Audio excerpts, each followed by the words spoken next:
Okay. Committee in our department, Ava, and then we've got the grant.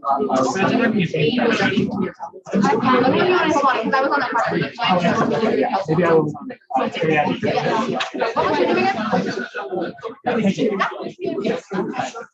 Yeah, just really came in clutch for me when I could not walk. Pretty decent. Go every other week. But now they're working so well, I think I'm there.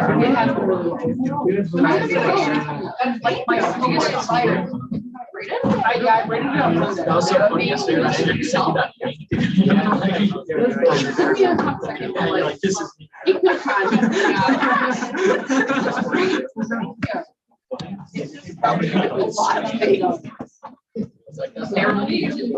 A week or so, someone to love me.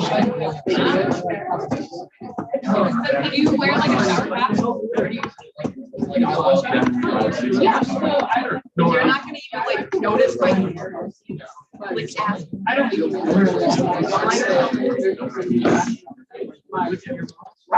it was okay. Hello. This is the QR code to join Slack channel. So if anyone is not there on Slack, please scan this QR code so that you are there on Slack. Thank you.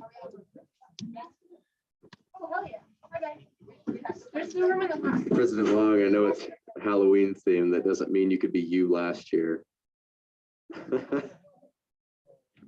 Bummer.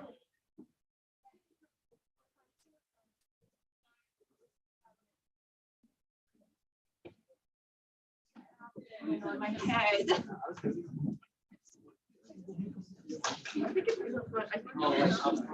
I think she said my name.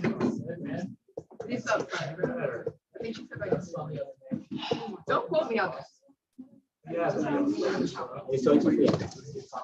Oh, there we go.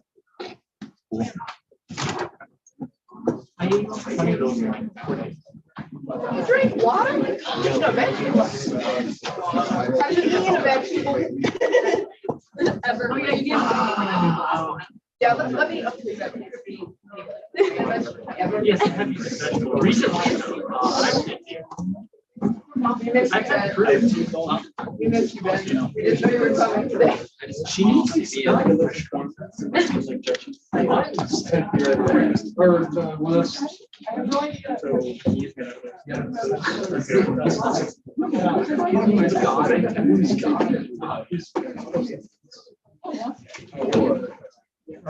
Why don't I?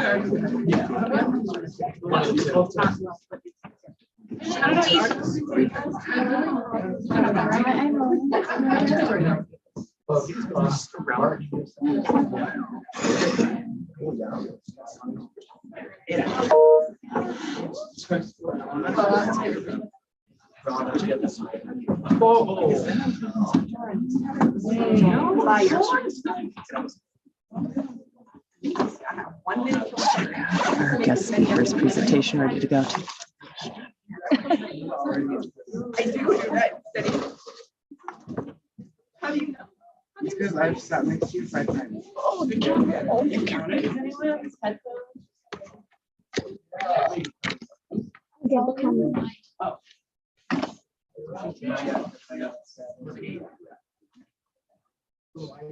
Right, but I can't make them out loud.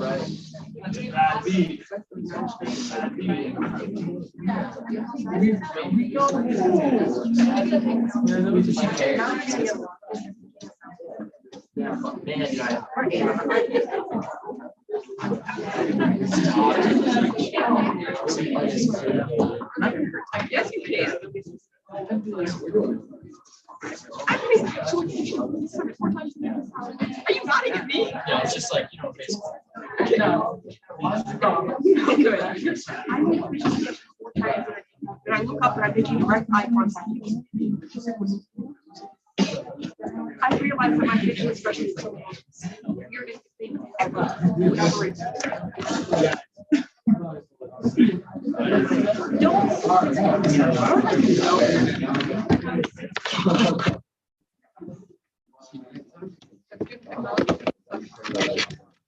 You should have it.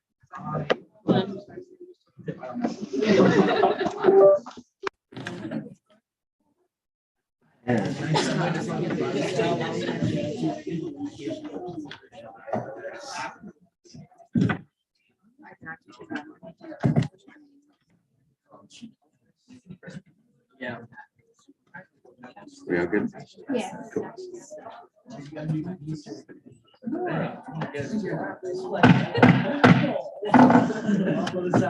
Hello, everyone. I'll now call the 11th session of the 52nd Senate to order. Please stand and join me in the Pledge of Allegiance if you're willing and able.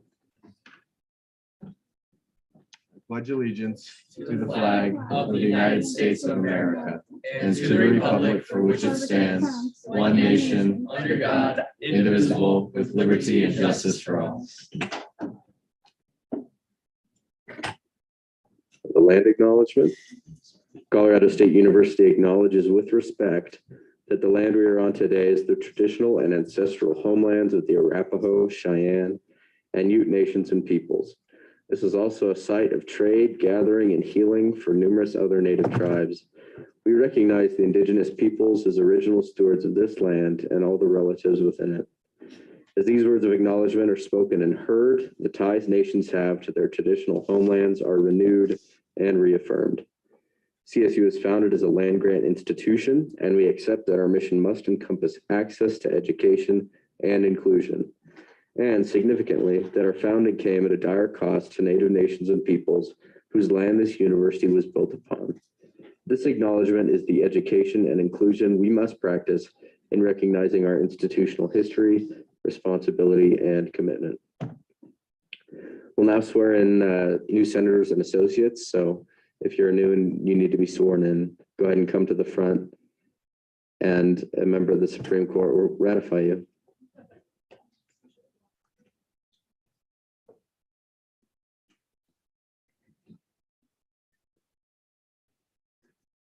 Are there any new members, associates, or senators who need to be sworn in tonight? Well, almost had it. With that, we'll move into beginning roll call. The clerk will call the roll.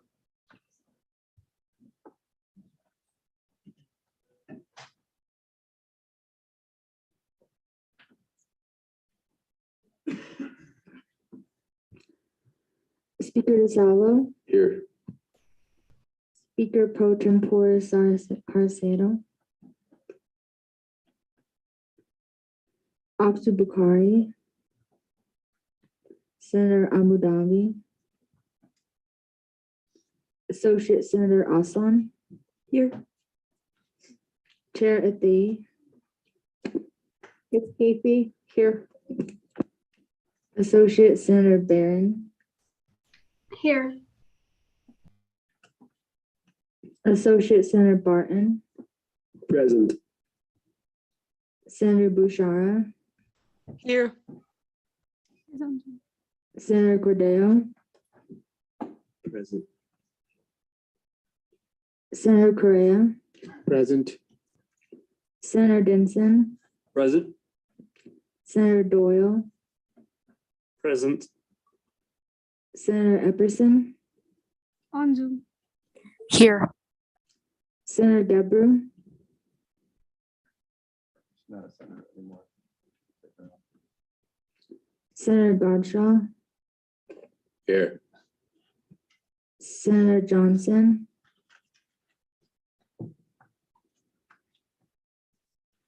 Senator Juarez, Here. On Zoom. Senator Kilburn, Here. Senator Kramer, Here. On Zoom. Senator Laffey, Present. Senator Lowe, Here. On Zoom. Senator McCall, Here. Senator Milka, Present. Senator Nguyen, Senator Pareso, here. Senator Pereira, Senator Reese, Present. Chair Rencher.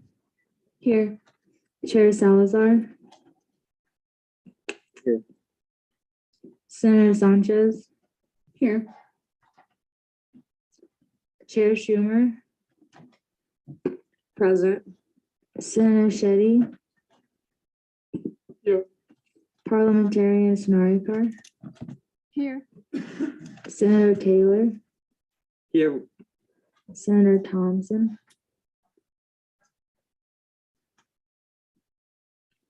Chair Trout. Senator Vega.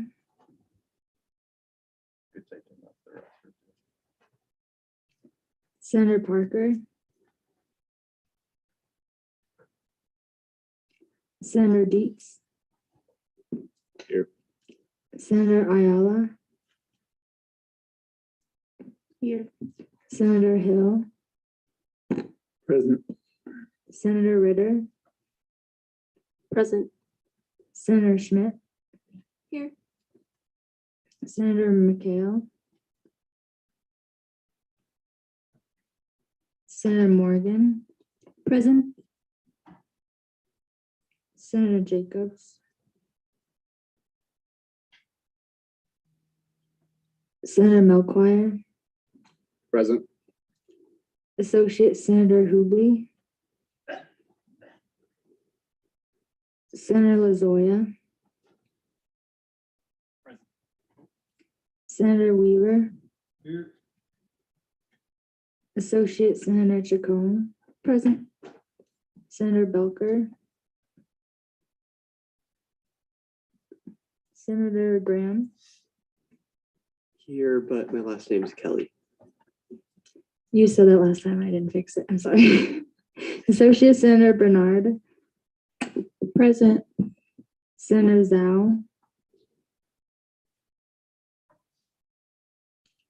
Associate Senator Laffey. Here. Senator Nyambe. Yumin Nyambe. Nyambe, okay. Present.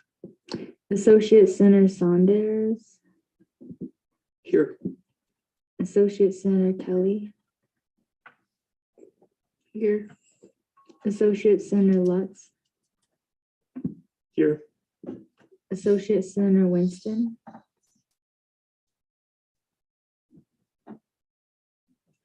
Was there anyone I did not call who was here? Associate Senator Torres Doxy.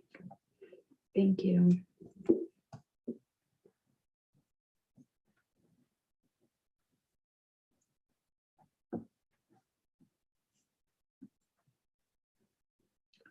All right, consent agenda. Is there any dissents?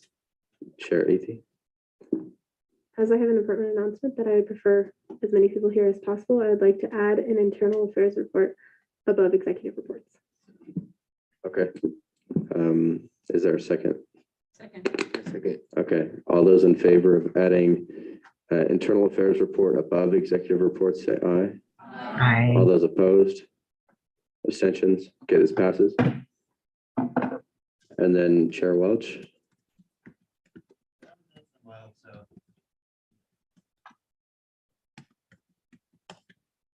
Swinging it correctly, but can I make a motion to move resolution, which is ASCSU stance I+2 onto new business? And this does have the required endorsements. Okay, is there a second for that? Director Welch, is this an extraordinarily urgent document that warrants the need to read this in full? Yes, and we will read it in full, like we fully are expecting that. And it's pretty short as well. Mr. Speaker, I second. Can I ask one more question? When does this absolutely need to be done by, so that we know how urgent this is? We wanted to basically, because we want the city council to see this, so we'd rather be done. Basically, we'd like it if this resolution was passed by Tuesday next week. Thank you. Would be the best. Okay, so there was a second of putting this U+2 resolution on new business. Since it wasn't sent out, it'll have to be read in full, but since it's a resolution, it's not going to be huge.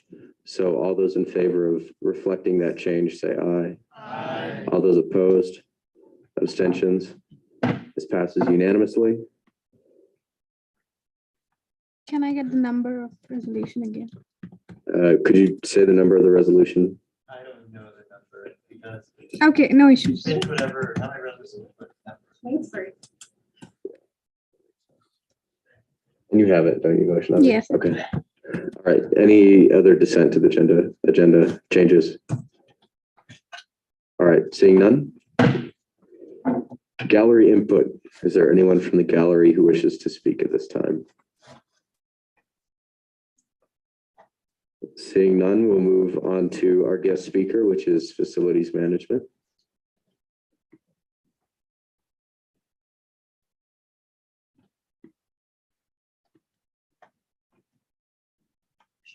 You can use the handheld mic or just wherever over there. Can you hear me? Yep. Sorry. My name is Jessica Kramer. I'm with Facilities Management. I am in the campus planning section. I'm a landscape architect and environmental graphic designer.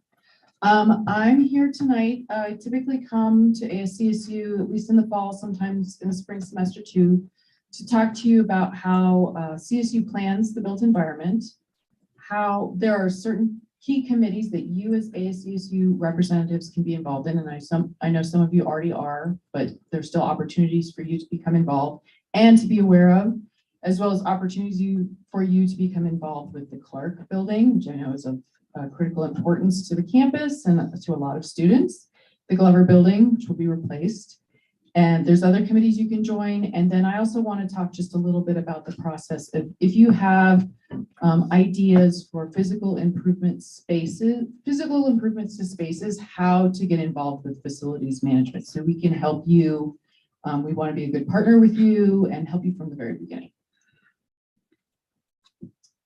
So the committees that I'm going to talk to tonight are the major committees are the CSU Master Plan Committee, the CSU Physical Development Committee, the President's Vision Zero Task Force, the Inclusive Physical and Virtual Campus Committee, the Campus Arboretum Committee, the Pollinator Friendly Campus Committee, University Public Art Committee. Next slide, please. Next one. So the Master Plan Committee is probably the biggest overarching one in terms of affecting new buildings and major building remodels on campus. Really, it's how the Master Plan Committee really looks at how can the built environment support CSU's mission, the mission of every college and department. And so the Master Plan Committee is primarily strategic. It focuses on the highest best use of campus land in terms of development or redevelopment. And we also want to keep into perspective the university's mission when we're making those decisions. The Master Plan Committee, as I mentioned, considers new buildings, building additions. It also looks at locations, heights, scale. We look at transportation from all aspects of transit, bicycling, alternative transportation, scooters, skateboards, roads, parking. Stormwater, energy, and sustainability management go into all of the master plan, and open spaces, plazas, courtyards, and view corridors. So all those things are things that the Master Plan Committee looks at. There's representatives from all the colleges, dean's representatives, student affairs, police department, all across campus are high-level leadership that's in there to help make these decisions. And so we put together a campus master plan that talks about the logistics of where we want new buildings, redevelopment to go. Anytime we're making decisions about the planning of a new building, a new district energy system, when we replace our utilities, replacing boiler heat with more efficient energy heating and cooling systems, transportation systems, anything that we look at that in terms of life cycle cost of any new structures across campus. Something I want to talk about from a sustainability standpoint is that energy is 75% of CSU's footprint in terms of greenhouse gas emissions. Where is that energy going? 75% of it is going to buildings. So we can increase our composting, we can convert our vehicles to electric or eliminate eliminate vehicles, and it will barely move the needle. Where we can make the most sustainable impact, the biggest impact is with the structures that we have. If we have structures that are not efficient now, we should be looking at them. As we build new structures, we should be ensuring that they are as highly energy efficient as possible. And that's not just LEED, it goes much more beyond that. It also looks at what buildings do we have on campus that are not efficient whatsoever, and what's the process for eliminating those. So it's just something I want to talk about like this. It's critical. The building environment doesn't get talked about enough in our culture. We talk about transportation, we talk about recycling, we talk about composting, but buildings are the biggest use of our greenhouse gas. If CSU is going to really be sustainable, we really need to be looking at our buildings. And it's something facilities management has been trying to push through for a very long time, but it's something that we all have to work on to move the needle. We also have at the bottom of that slide, also the master plan committee, all these committees have websites. So I believe the presentation was sent out, but you can go check out all the meeting minutes that have been made as they're put up there, previous decisions, who the representatives are right now on the master plan committee. So the current building priorities on main campus are Clark and Glover. The revitalization of Clark. I want to clear up a misconception that seems to be floating around. Clark is not getting demolished. The entire structure is not going away. And a lot of people don't understand that. We've had a structural study done. The bones of the building are structurally intact. They're very good. And if we're talking about sustainability, if we were to demolish that building, the energy to take to demolish it and put it into the landfill would be astronomical, including the cost.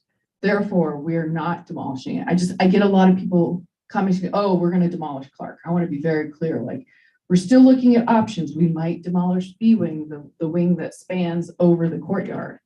We might add on to A wing. We might add on to C wing.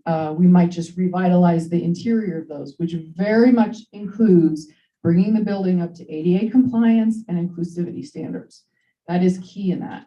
But right now we are hiring a design build firm to help us go through those options. That's our main model of how we build buildings, is to work with design build firms who are experts at this, who know the field, who know the escalating costs of materials and supply chain demands, labor, all of that. They can work with us on all the options so we can figure that out. And then of course the replacement of Glover. Next slide, please.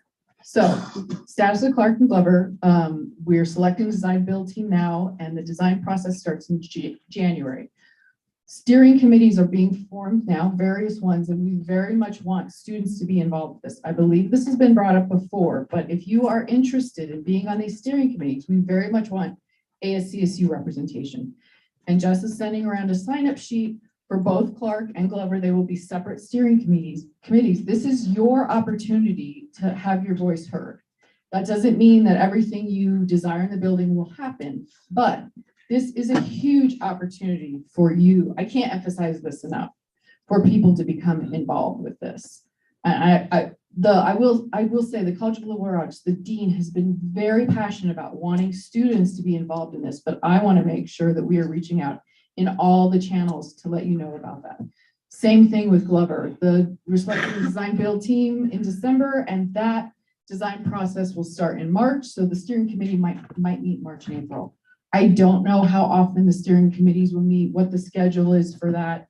Those are set up by a different group within facilities. But if you are interested, you can sign up on those sheets, or you can also email Mike Rush, the university architect. He very much knows this, and this is who all the information is going to be filtered through. Next slide. So another big committee on campus is the physical development committee. I would kind of say from the building skin out is what the physical development committee looks at. Signage, wayfinding, banners, lights, art, fountains, newspaper racks, covered transit shelters. Really deals with the rest of the campus character outside of buildings. So again, that's a large contingency of deans and university leadership.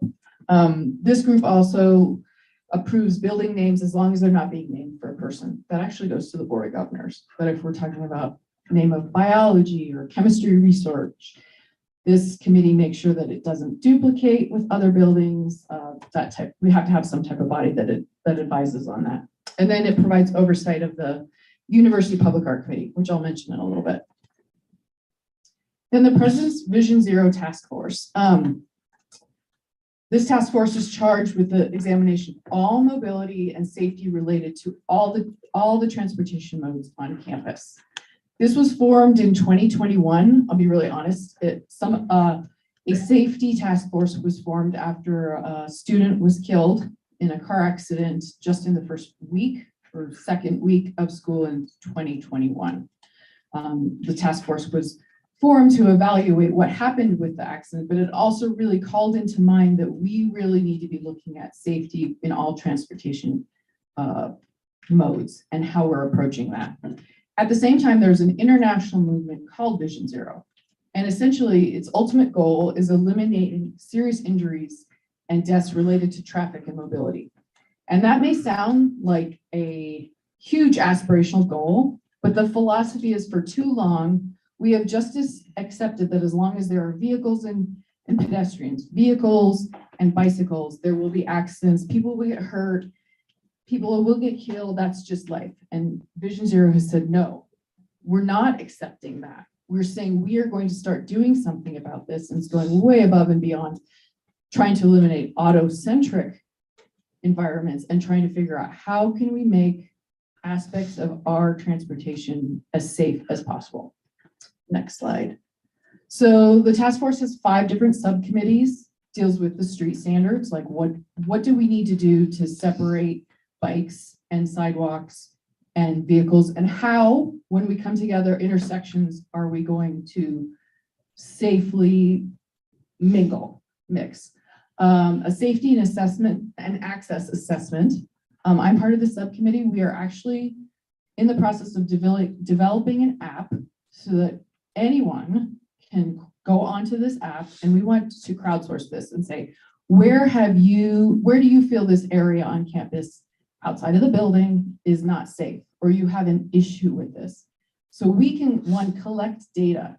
Right now, the only data we can collect are accidents that actually go through police reports. And there are a huge number of near misses, near hits, whatever you want to call them. We don't have any way to track those. We don't have any way to track and prioritize our transportation safety needs on campus by what the campus community wants. We're developing an app. It'll be in conjunction with other apps at CSU, but we are developing that so we can get feedback and we can have the data that shows we have a tremendous number of people who say there is a bike trail that's needed here, or this intersection is a problem. We also have a crash evaluation process where if there's an accident on campus or within a certain perimeter off campus, we go and look at that and get a report from either the police or look at what's going on so we have a better understanding of issues. Conceptual review process that ties into the very moment that a building, parking garage, parking lot, road is being planned and funded for. We are part of that process. We have a seat at the table. And then annual reporting and safety prioritization. So we can go back and say, this is what we've heard. This is the data we've collected. This is what we're doing. This is our strategy. So the CSU Inclusive Physical and Virtual Campus Committee, which is such a mouthful. So I'm just going to call it the Inclusivity Committee. I am a member of this. We work to make sure that our campus is welcoming to everyone on campus, whether that's students, staff, visitors, that when you come here, you feel welcome and affirmed, and it helps you do whatever you need to do here on campus. There are barriers that exist on campus, both in our virtual environment and our physical environment, that prevent people from accessing daily life, those who have disabilities, the same way that able-bodied people do. And it makes life that much harder. And we said, nope. We have a commitment to making our campus inclusive. It's not always easy, but we have made this commitment and we have a policy. Next slide, please. So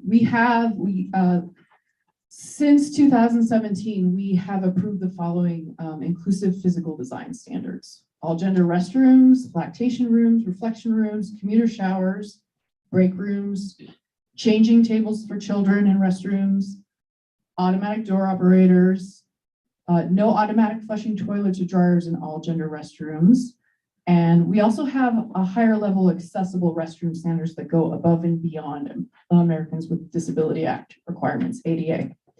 All these design standards live within the design and construction standards that's held through facilities management for the whole university. Next slide. So I want to clear up one misconception too, is that automatic door operators are not required by ADA. There is a misconception that if you don't have an automatic door operator, your building is not accessible or ADA compliant. And that's not true, but it's not inclusive. So I just want to talk about the difference between code compliant and inclusive. CSU actually, since 2019, has required that when a new building's built, has at least one entry that has an automatic door opener, which we've always included more if we're on new buildings. If we're adding an addition, depending on the number of entrances, we usually add more than one. All classrooms, all accessible restrooms. It's trickier when you go back into remodels. But if you're remodeling a classroom, if you're remodeling an entrance, which doesn't come up very often, or you're remodeling a restroom, you are then required to put in automatic door operators. ADA just changed their regulations that we follow by the state of Colorado to say, yes, you must put one automatic door operator on an entrance, period. So our standards are still higher than that. And our standard is the long plate standard operator, not the button style, so that anyone can use those. Next. And so another question I get is, why aren't there all gender restrooms in every building? And of course, the easy answer is money. It's complicated. In 2017 and 2018, the Inclusivity Committee advocated for and received funding to convert over 200 single stall restrooms to all gender restrooms. So those are the easiest ones to convert. We have yet to create a standard for a multi-stall all gender restroom. Hasn't come up yet. It's a lot more difficult to do that, but not saying it can't be done. The goal was to convert as many as possible. There were about 300, and we were able to convert about 200 of them. We had to make decisions about which ones could be done, which weren't. We tried to be as equitable as possible on all the campuses, Maine, South, Foothills, and RDEC. We tried to distribute them where we could. We were required by building code to not change some of them because it's complicated, but you have to have a certain number of toilet fixtures and certain number for men, certain number for women. And at the time, all gender restrooms didn't count towards any of that. They do now, which is great. So there's the biggest thing right now is that now we converted what I call the easiest ones. Now we need to go back and try to find funding for other buildings that don't have them. We're well aware that I think there's still 90 to 100 buildings that don't have an all gender restroom. But the Inclusivity Committee does not have ongoing dedicated funding for inclusive spaces. We advocate for it, but there's not dedicated funding. We are working on a process for that and for accessibility projects. I will say the Pride Resource Center and ASCSU representatives advocated for and UFAB funded an all gender restroom that is going in Clark A Wing. It is going in before Clark will be remodeled. Because to be honest, it's probably going to be 2 years before Clark actually starts remodel in a realistic time frame. And we finally said, look, it was on the docket before the pandemic, and then that just slowed everything down.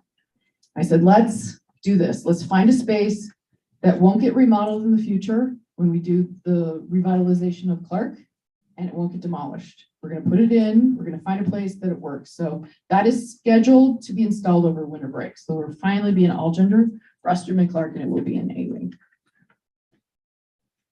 So I don't know how many of you are familiar with the online map, maps.colostate.edu, but all these inclusive resources are included as categories in there. Accessibility, including buildings. We try to keep this up to date as possible, but as we add more automatic door operators, it's hard to be precise about it on the day that it's installed. That includes buildings with those operators. There's also assistive technology resource locations across campus. So you can go to those categories and get a pin drop. A lot of those things, especially with the inclusive resource, like a lactation room, click on it, it will give you the room number, the address of the building. Sometimes it will give you a photo of what that looks like if we have that information. Next slide. So other built environment committees that you all are invited to join. There's a campus arboretum committee. That is a very good committee to discuss about the ways that we take care of our trees on campus. A big component of it is talking about the trees that are actually in lawn areas.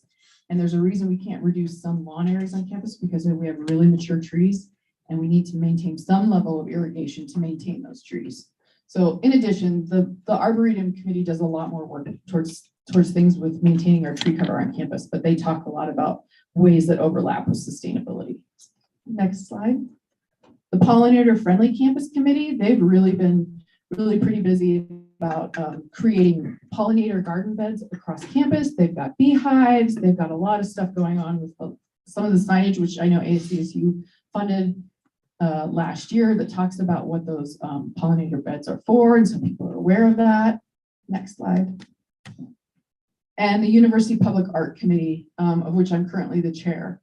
So any work of art that's placed in a public area, inside or outside, pretty much anything unless it's in someone's office, has to go through our art committee.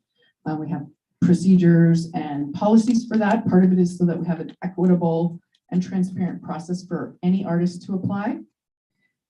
We review artwork and any information that comes through that process. Some of our public art, over 20 pieces of art, I believe, are funded through the State of Colorado's Art in Public Places program, which is a state law that requires 1% of construction funds that come from the state have to go towards installing public art. So the state will more than likely fund Clark, so a percentage of that will need to go towards public art. You'll see on the left, the chemistry research building, those spheres that light up, that's a public art project from the state. On the bottom are 2 horse heads in bronze at the Johnson Family Equine Hospital on South Campus. That was also a public art committee, a state art process, artwork. So as I mentioned, we'd love to have ongoing student representation on those committees. I have my email on there if you're interested, so please feel free to reach out to me and I can point you in the right direction. If I'm not in charge of one of those committees, most of them either have someone from facilities who manages those committees or someone who is a member of those. Slide. The next quick part I wanted to talk about is how to coordinate with us. When you have an idea for a physical space improvement, it's really great if you reach out to us, and you can start with me, and I can point you in the right direction if it's not somewhere within my campus planning section. But those sooner you know of something, the easier it is for us to start coordinating. It may take a while for us to figure out what are some existing utilities that make it in the way. What are the processes that we have to go through? Sometimes we have to go through the Public Art Committee, we have to go through the Physical Development Committee, we have to go through the Design Review Committee. It's these ideas to make sure, these advisory boards to make sure that people are ensuring that construction is done according to code and according to our university standards.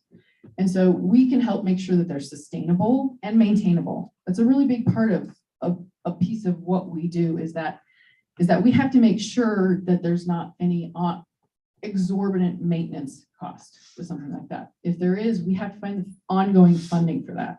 There's costs to first do the construction, but if we change something and we can't maintain it, we're not going to be able to build it.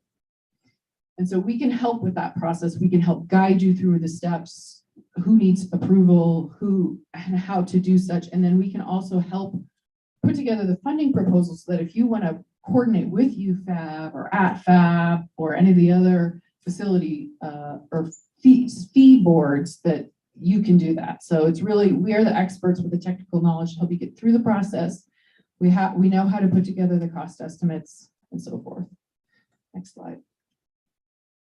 So an example timeline of just how long it may take. If you get a hold of us in early fall, it may take until early December, especially if it's an interior space, before we can actually look through the drawings, the existing conditions, to put together an actual funding proposal. Outside, it's a little less work because it's not quite so costly, but when you're dealing with anything inside a building, there's walls, there's utilities, there's things that are unknown. So we try to then have that ready for you so that if you want to go to UFAB and all the fee boards, you can do that in conjunction. They usually accept proposals in mid-January. So it can sometimes take a whole semester for us to really work through the process. So I just want to be making sure you're aware of like all the things that we want to make sure we're thorough in doing to get you the right information and through the right process. So for really, you can start with me and I can point you in the right direction. If it's something that's an interior project, it's probably best to go through RCS, Remodel and Construction Services. And they have an online form where you can go in and put in your request for what you want. Or if you have things that are specific for landscape design, grass, conversion of grass, other things, native plants, sustainability measures towards the landscape, it would be best to contact University Landscape Architect David Hansen. He's also in my campus planning section. But you can always go through me and I can always point you in the right direction as well. I think that's it. Any questions or comments? I know that was a lot of information, but.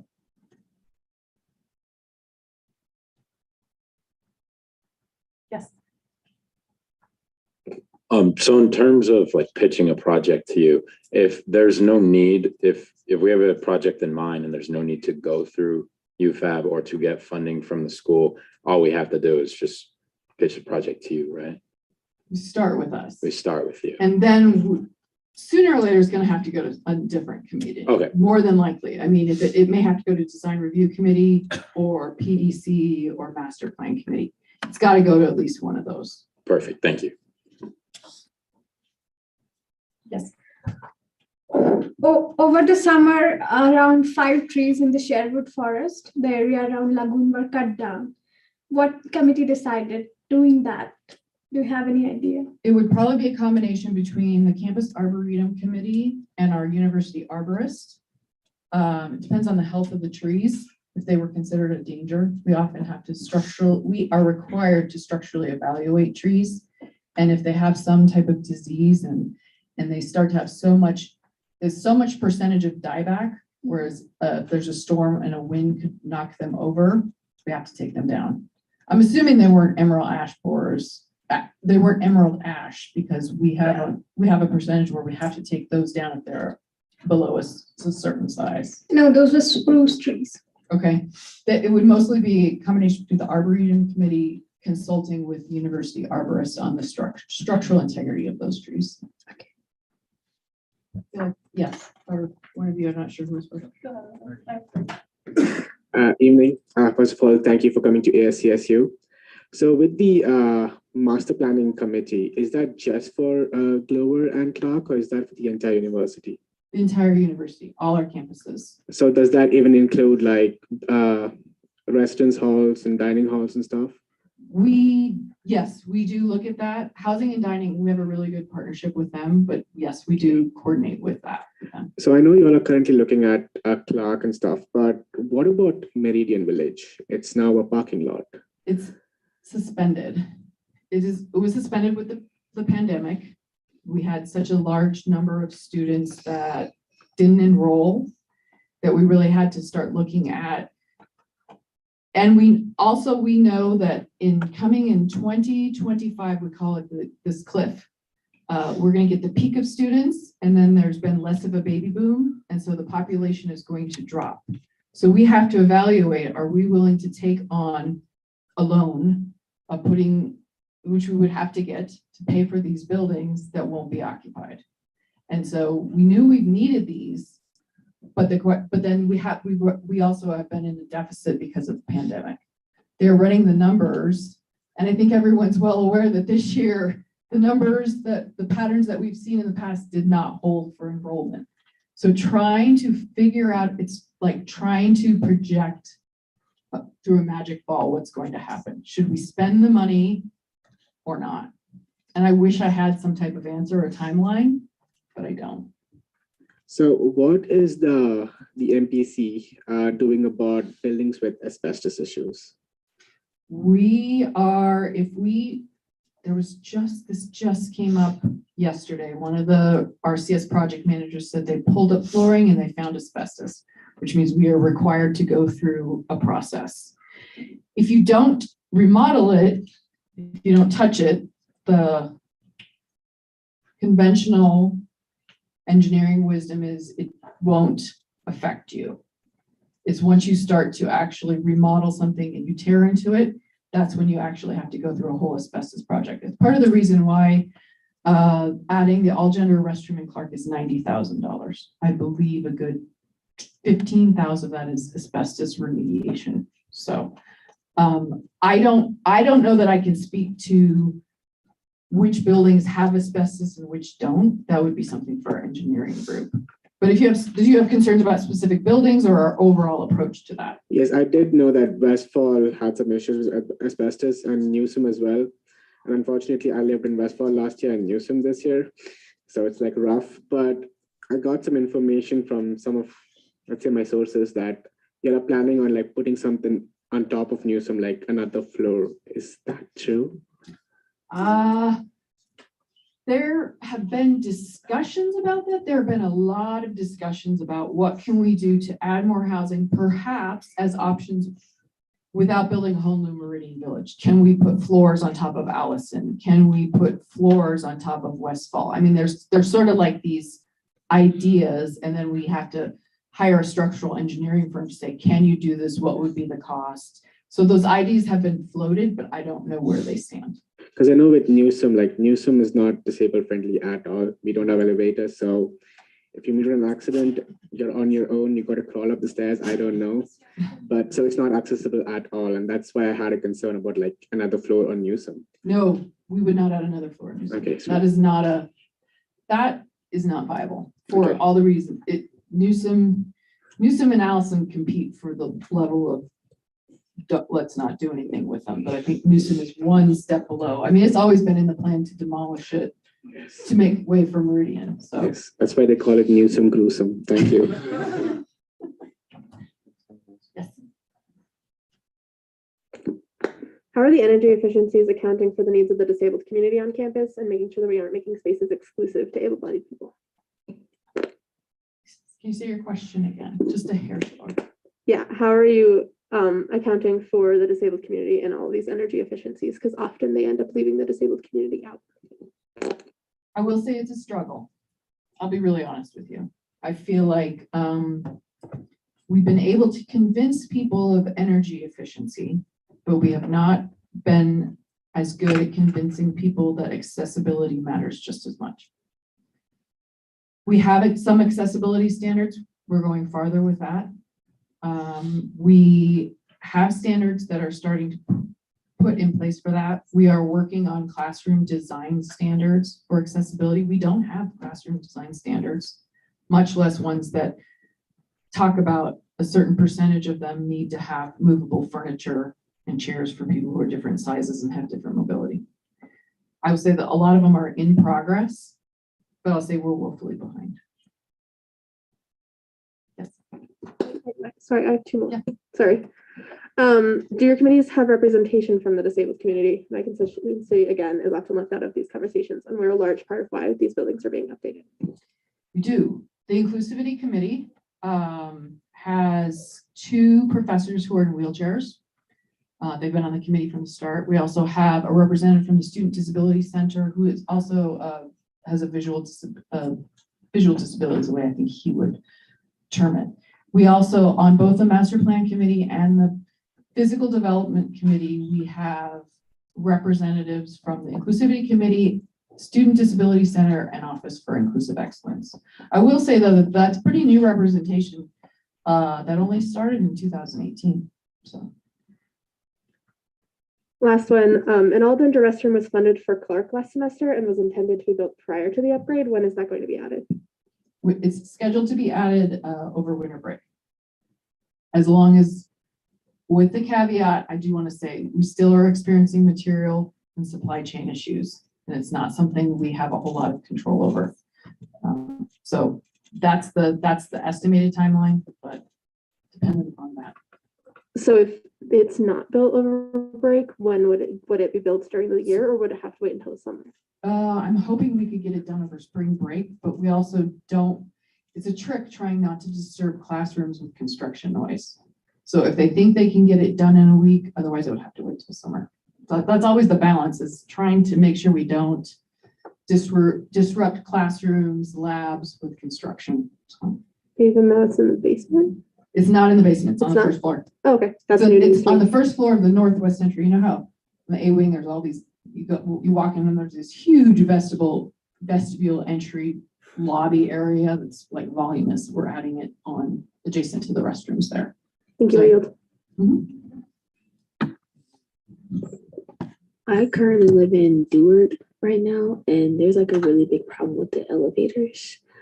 And I know for disabled people walking up 12 flights of stairs, and even for an able-bodied person, I'm not trying to walk up 12 flights of stairs.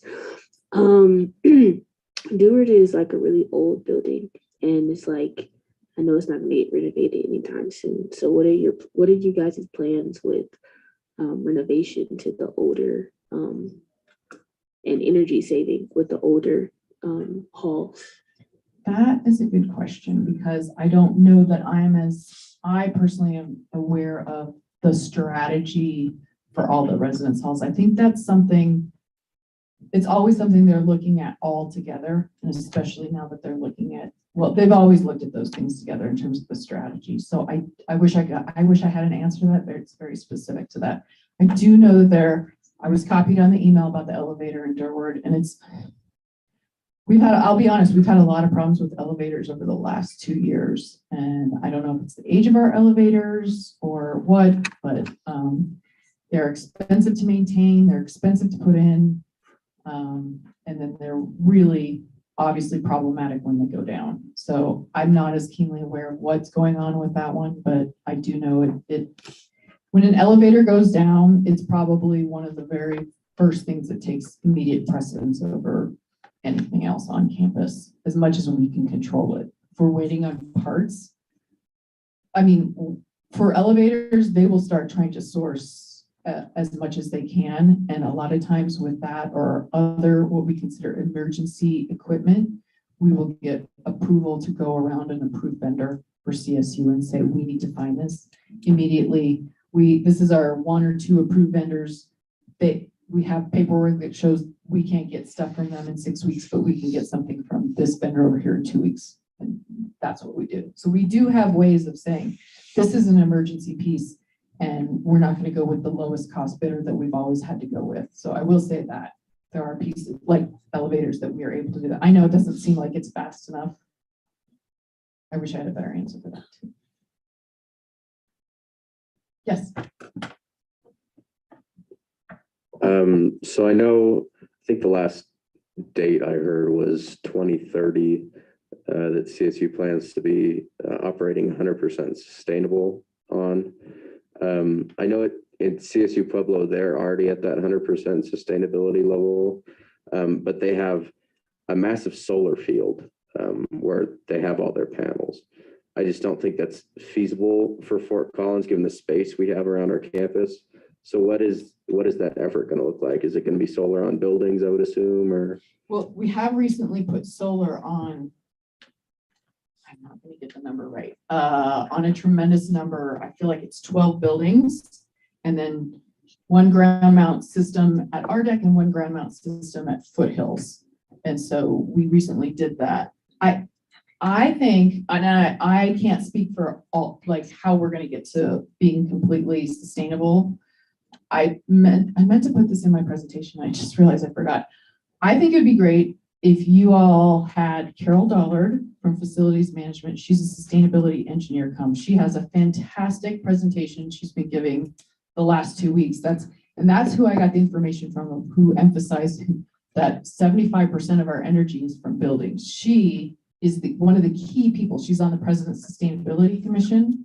I think it'd be great if she came and gave the presentation. You could ask her these questions. I'm not trying to pawn this off, but it is definitely not, I'm not going to pretend I'm the expert in this. She is fantastic in talking about, this is how we're going to get there being sustainable. We're not going to do it through these small ways. We're going to do it through X, Y, and Z. So I will also let her know that I volunteered her for this. So I think Senator Lowe was on Zoom.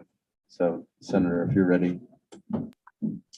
I am. So I just had a question about adding central air conditioning to housing on campus. It's really dangerous for a lot of not only students with disabilities, but also people who take antidepressants and other kinds of medications when it is 100+ degrees outside in a lot of these. Senator Lowe, if you're ready, you can go.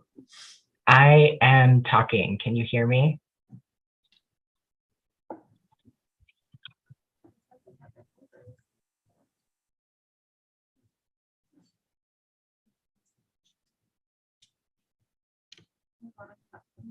Well, at least I Yeah. can hear you on Zoom, Rory.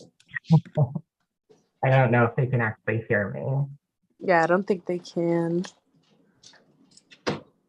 right, I'm going to put it in the chat really quick.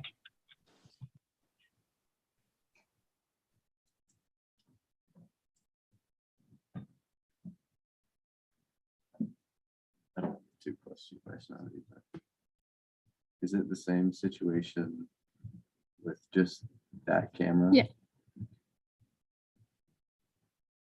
We have the other one. Yes, Okay. I'm discussing.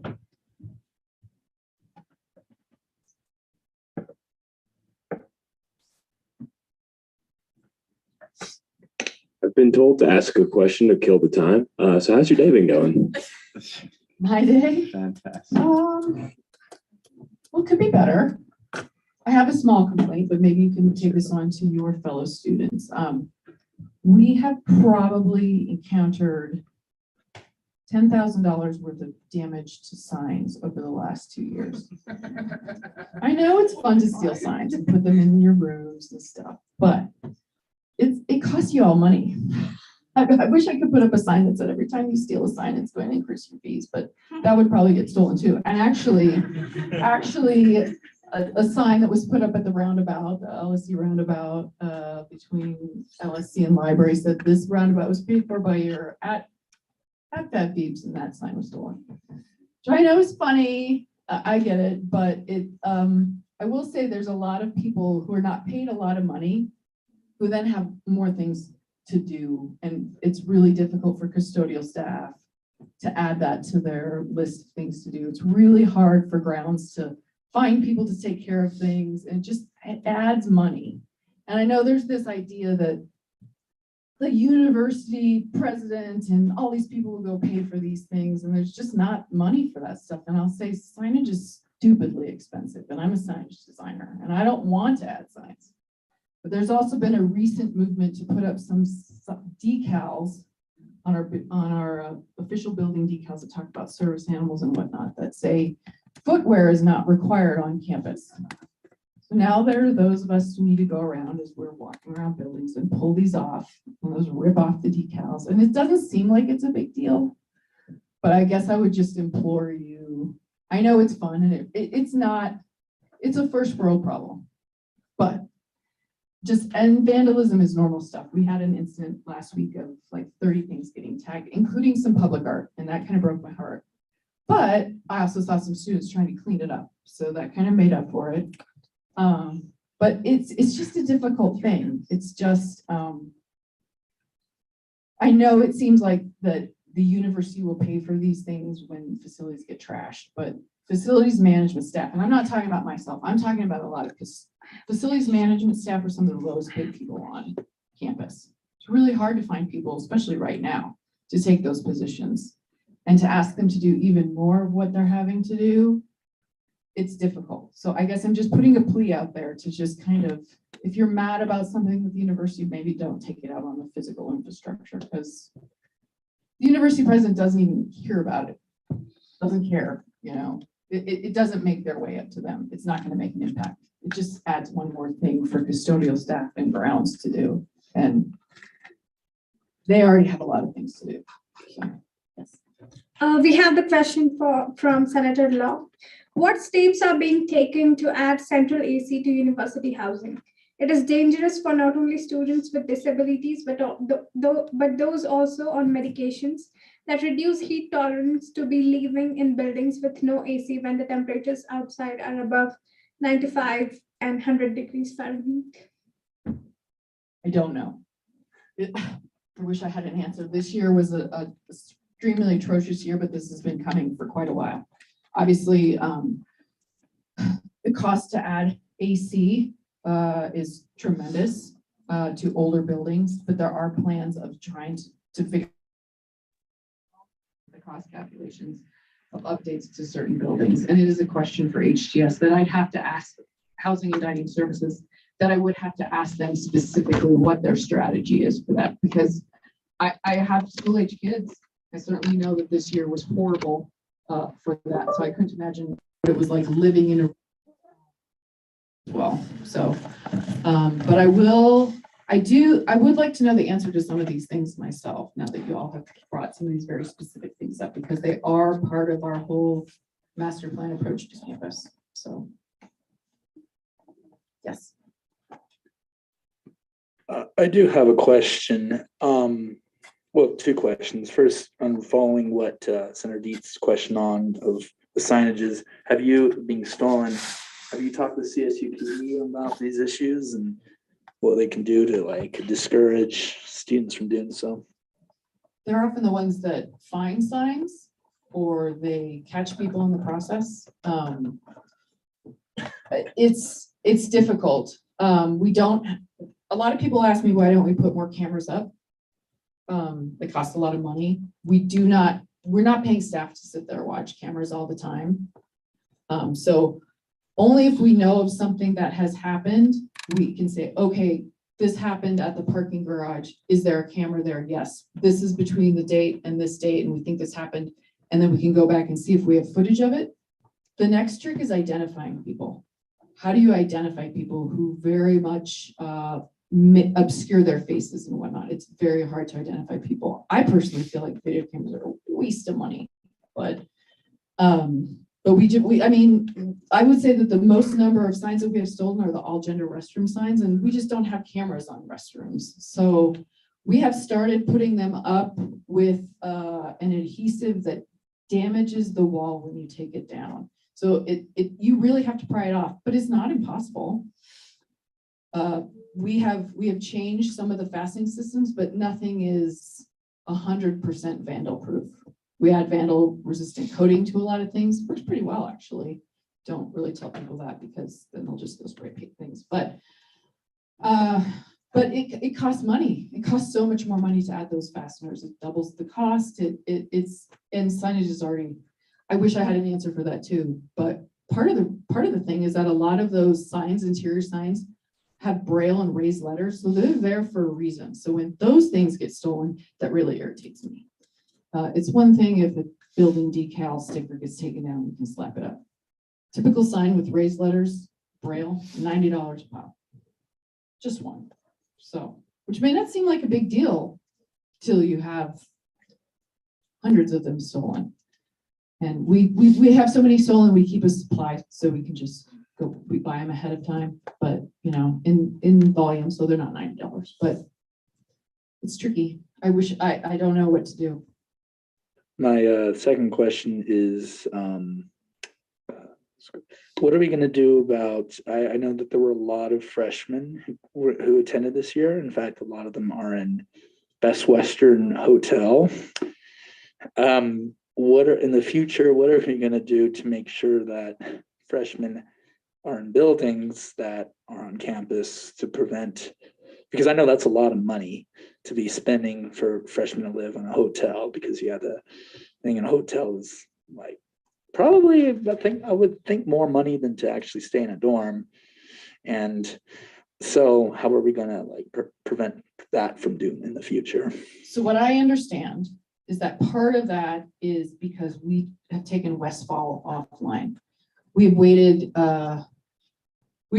3 years to replace the windows, which are part of energy efficiency and also raise the costs of why like certain things aren't working in that building.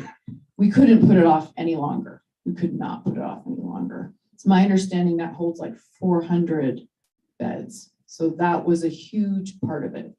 And so per the email that I think I received yesterday, but we all were in facilities who do campus planning, is that when it came down to it, there's still about 300 people that they need to find places for. And so if we had, and we didn't allow people to move into Westfall.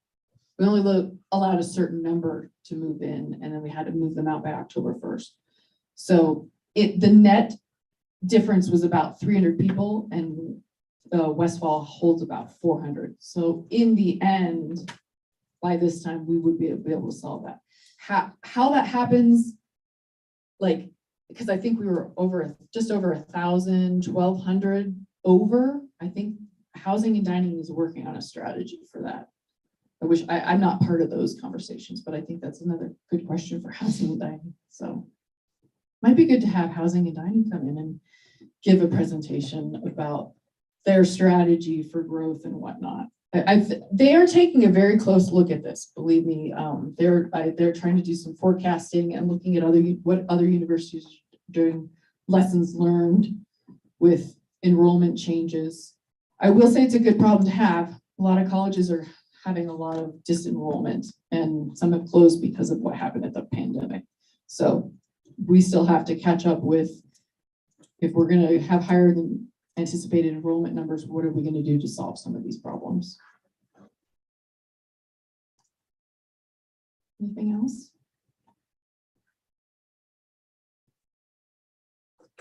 Thank you.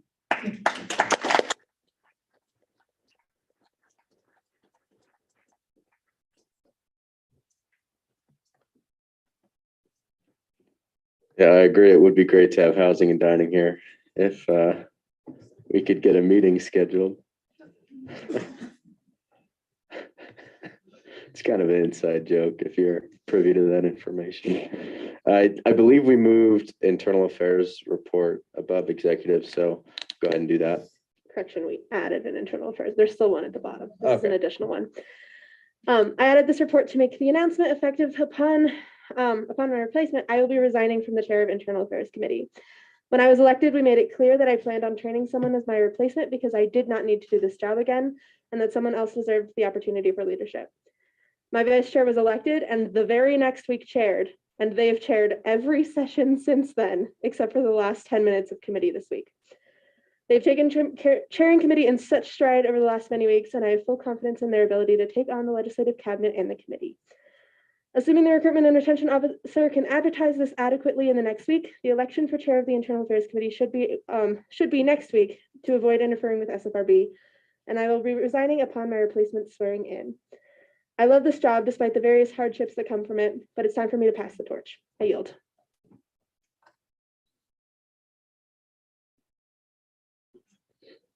Thank you, Chair Athey. Executive reports, anyone from the executive branch?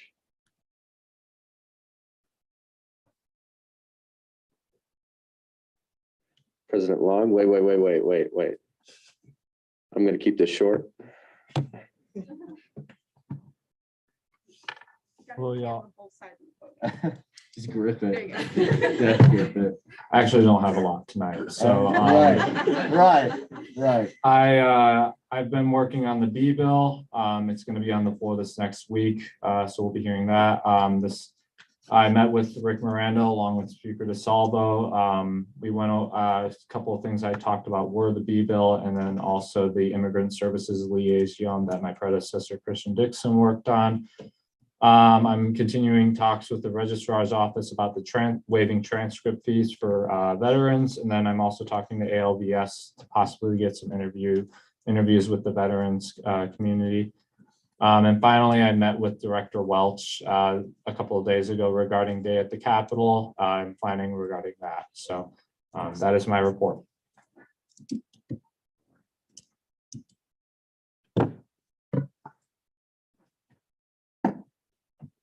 Anyone else from the executive branch? Seeing none, we'll move to judicial. Deputy Chief Justice. There we go. Good evening, everybody. So happy to see you all. I wanted to let you all know that Senator Godshall and I are meeting with Student Legal Services and the Student Resolution Center on November 9th to discuss getting students more engaged with student legal services. There's a lot of students that don't know about it. And if there's anything that you all would like us to discuss and bring up in our meeting, I would love to hear it from you. You're welcome to email me. My email's on the mailing list. It's just the Chief Deputy Justice email. And I'm also in my office on Tuesdays and Thursdays from 10 to 1. So I would love to hear any input that you have.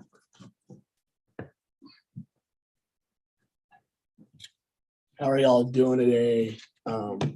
You guys don't know, if y'all don't know me, my name is Marcus Zacharias. I use the he series of pronouns. I'm the Chief Justice this year. I just want to touch on a couple of things. We have coffee with the courts this Friday, so please stop by 12 to 3. We'll have coffee and hot chocolate. Just come by, say hi to us. We'll really appreciate, get to know each and every one of you guys a little bit more, each of one of y'all a little bit more. Beyond that, we had a couple of justices this week work on voter registration. They gave a presentation a day to key communities, talk about how to get registered to vote for this upcoming election cycle. Beyond that, we're also going to be touching on educating Fort Collins voters on the issues that are up for vote this election campaign. So if you guys have any topics that you really want to see addressed that are found in the Blue Book, please come and let me know so we could get that up on our website as soon as possible. Other than that, I hope we get the fight song on the agenda tonight. It is on the agenda. Perfect. Perfect. Actually, it's on the agenda as Speaker DeSalvo and someone else sing the fight song because we wanted to ask you, but you weren't in legislative cabinet to ask you. Unfortunately, I will not be here that late tonight, but I will definitely sing it next week if we have it on the agenda again. Okay, fine.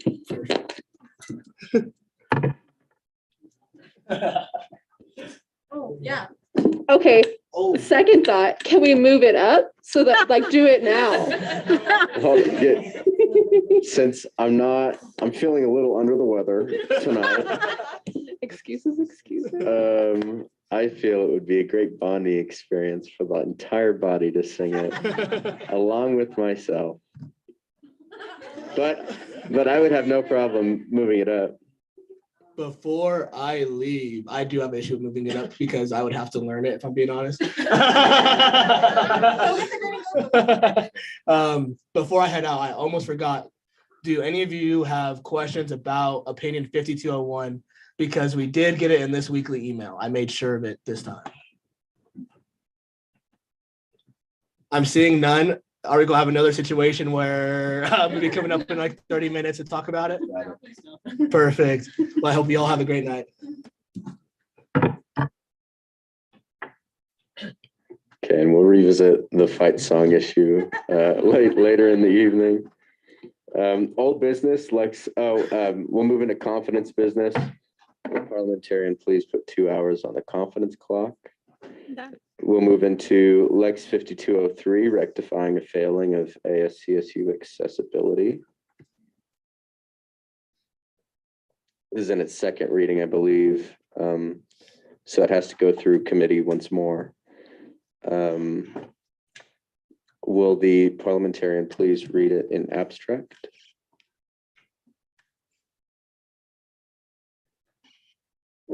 The Lex aims to rectify the failing of accessibility within the ASCSU Constitution and to clarify what currently exists. Fantastic. And this was discharged from Internal Affairs, so I will send this to University Affairs. It gets Q&A time and we have to vote before it can go back to committee. Oh, to do it again. Okay. So I believe there's an author here that is Chair Athey. Are there any questions for the author about this Lex?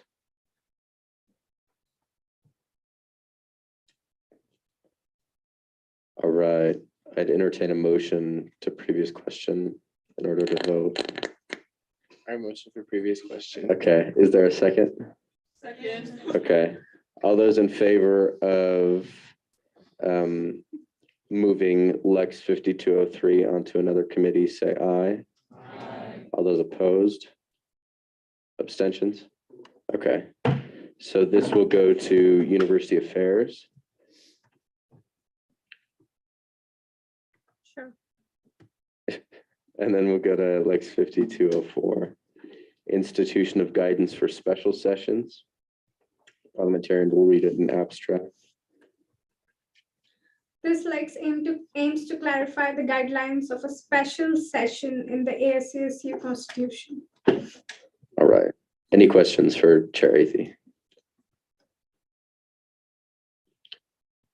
Seeing none, I'd entertain a motion. Previous question. Motion to previous question. Is there a second?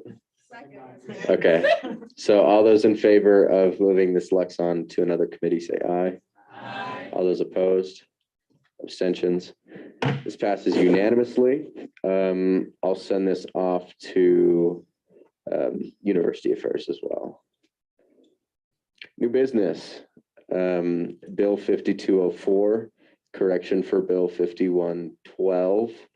If the author wants to come up and present it.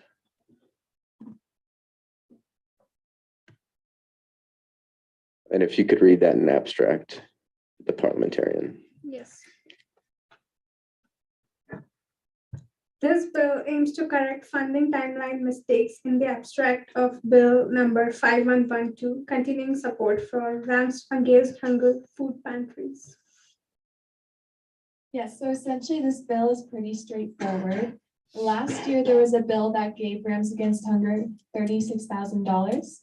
And originally, Rams Against Hunger was going to get a lesser amount distributed over 2 years, but this amount was raised and then distributed over 3 years.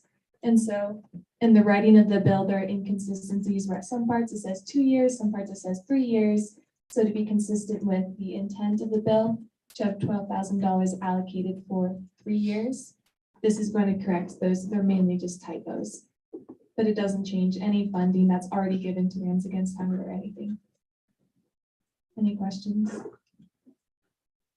Senator Correa. Was this bill vetted by Budgetary Affairs Committee?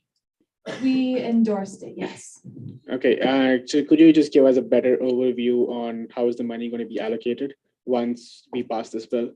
So the money is already allocated, and this bill is only correcting for timeline mistakes in the writing of the original bill, where at some parts it says 2, some parts it says 3 years. So there won't be any like changes in the money that's being given to Rams Against Hunger. Okay, thank you. If there are no more questions, I motion to end Q&A. And then I motion to expedite this piece.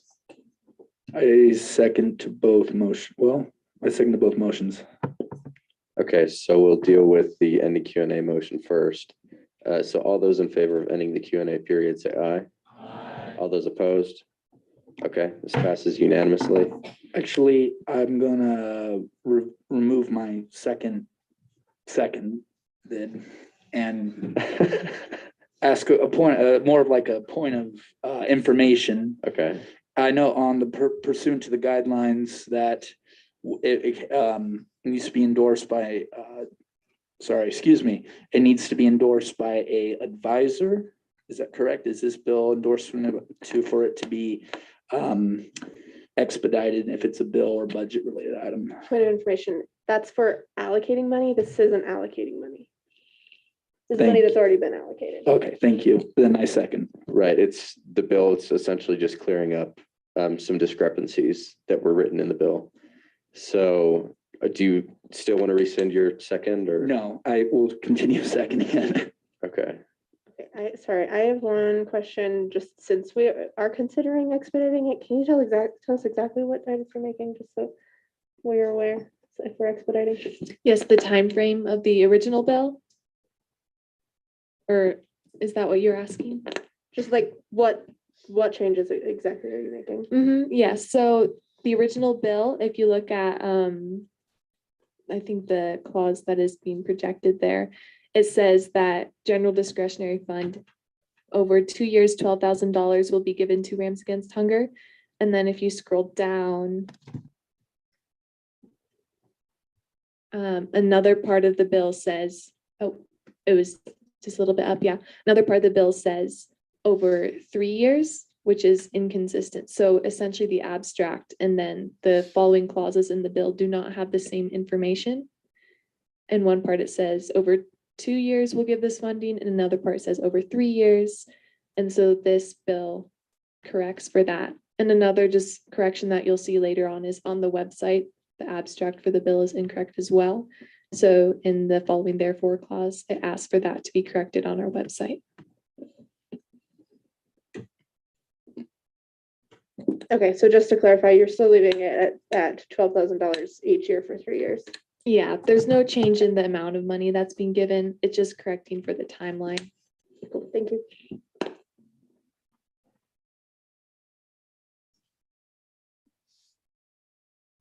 All right, anything else?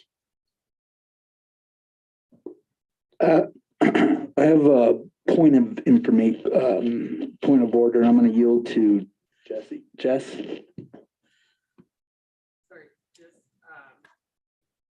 Pushing the wrong button. For bill, per your Senate bylaws, bills dealing with finances not originating for BSOF may only be granted expedited status with their documentation of feasibility from the ASCSU advisor and the ASCSU director of finance by the same criteria as bills sent to the Budgetary Affairs Committee. So you all can decide, but since Jillian's not here, I want to see like potentially if you're okay with waiting one more week to get her approval first. Can you read that one more time? Because I thought it was when it's allocating money. Yes, I'll read it slower, sorry too. I mean, I can assume that she'll say okay. Because as Ariane or Senator Athey said, or Chair Athey said, this is not like the new allocation, it's just fixing a mistake, but bills dealing with finance not originating from BSOF may only be granted expedited status with written documentation of feasibility from the ASCSU advisor and the ASCSU director of finance by the same criteria as bills sent to the Budgetary Affairs Committee. So this is in your Senate bylaws. Just seeing where it's at. Okay. Chair Rencher, does your bill change? Obviously, you're allocating the same amount, but does it correct any money amounts in any locations? The money amounts themselves are totally fine. It's just like if you, well, depends on your interpretation of it, because if you're saying we're giving $36,000 to Rams Against Hunger, and then you say over 2 years versus over 3 years, there are going to be complications with how much money you're supposed to give out each year. So yes and no. It's just like impossible either way you take it. So correcting this will ensure that it's more clear. I asked the question to see if, because in my opinion, if we're editing just the year, we're not changing money. But if we're changing any of the things next to dollar signs, we're editing money. In the bill itself, like the therefore clauses don't change any of the money amounts, but it's just a matter of distribution of the money. So if you're saying like $36,000 will be distributed over 3 years, then easy, yes, $12,000 per year. But if another part of the bill says this amount is going to be distributed over 2 years, then that mathematically does not add up. So that could cause difficulties on like the accounting side of things where it's like, okay, are we going to give like $18,000 1 year, or are we not going to give the amount of money that we want to? I also think that because in all of the like funds that it's been set up as 12,000 for 3 years. And since this is just basically a clerical error, I don't think that this is relating to money, and I don't think we need to get all of those approvals. But I guess some kind of vote is necessary of, do we think it's fine to vote to expedite? But And point of order, Mr. Speaker, I wish to rescind my second. Okay. Chair Rencher, could you kind of describe like why it needs to be expedited, or what the time frame is on that?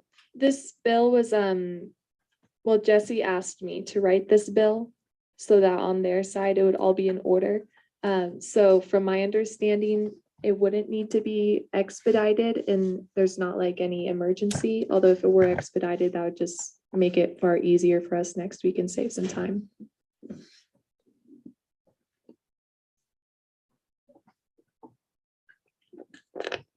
I will second the expediting motion. I think that's still up there. I don't think Senator Hillman does. Cool. I second Senator Grayling. Okay. So I guess we kind of have to discuss on whether or not we think it would be okay for our bylaws. So I'll open up, I'll say 10 minutes of discussion and debate regarding that question. Senator Hill. This is the, this is discussion debate whether to expedite, correct? Okay.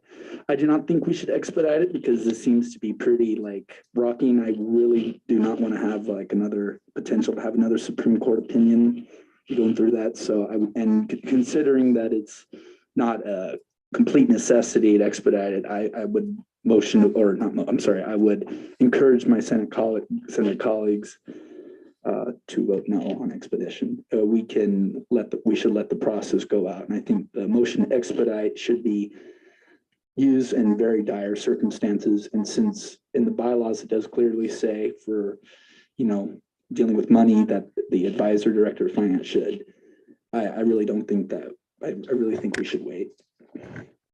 Thank you, Chair Doyle. I would just like to state that the purpose of this bill is merely for correction of the bill, as in grammatical or notation error, not dealing specifically with finance itself. So I see no reason in the bylaws not to expedite this bill. I yield. Thank you, Senator Correa. So my only reasoning for expediting this is because it was already endorsed by budgetary affairs, so it doesn't need to go, I mean, it cannot go back to them. It would go to some other committee, which would not really be sensible to do so. And it's already been vetted by budgetary affairs. They have gone through everything. I wasn't there that particular session, and that is my reasoning for expediting. And I don't see why we should bring it back 2 weeks later, read it all, do it all over again. So that's why I made the motion to expedite. I also do not think it's a violation of our bylaws, and I think we should expedite this. If not, totally fine. Thank you, Charity. Okay, I'm reading this on behalf of Senator Lowe because the Zoom audio is being weird. They say, I'm in favor of expediting because this is clarification that helps Rams against hunger and it's not allocating funds. I see no reason to delay this further. This is a correction and a clerical error. We don't need to drag this out further. Senator Kilburn. Motion to previous question. I second. All right.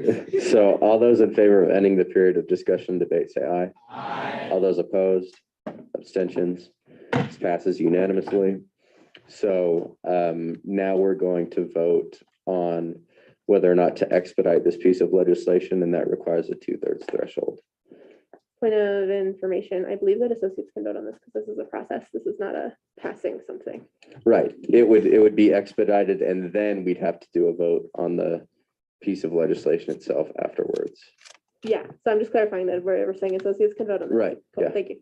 Yeah. Okay. So with that, all those in favor of expediting this piece of legislation.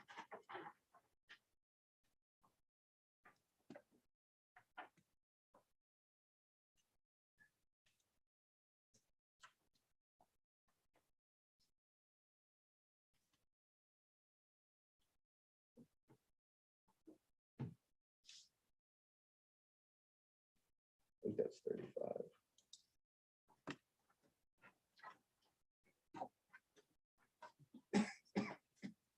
All right, all those opposed? Okay, abstentions? You can't vote, President Wong. All right, with a vote of 37-2 to 0, this motion passes for expediting this piece of legislation. So what that means, I motion to do a placard vote instead of roll call vote. Seconded. okay, Point of order, do we need to have discussion debate on the bill itself? yeah, we would. Yeah, so we're gonna enter in. He's not asking to vote now, he's just doing the form. Okay, yeah, so you want to do it by placard instead of roll call since it being its final reading. There was a second for that, I think. So all those in favor of doing this by placard rather than roll call, raise your placard.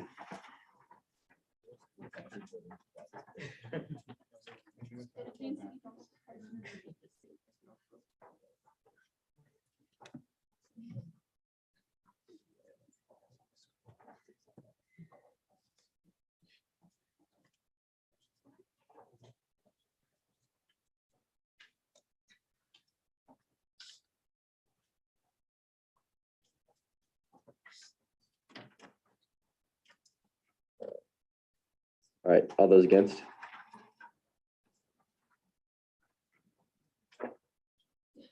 Okay, abstentions?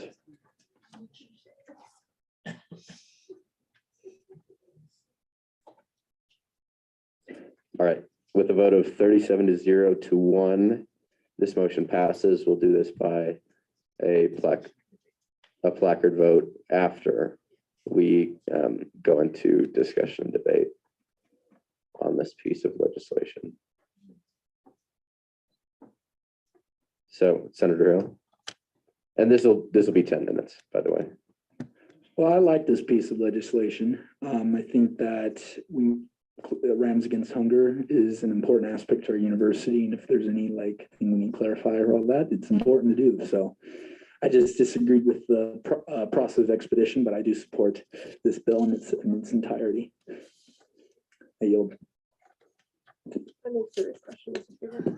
Okay, so all those in favor of exiting the period of discussion, debate, and then voting on this, say aye. Aye. All those opposed, abstentions. Okay, we'll now do this by a placard vote. So all those in favor of passing this piece of legislation.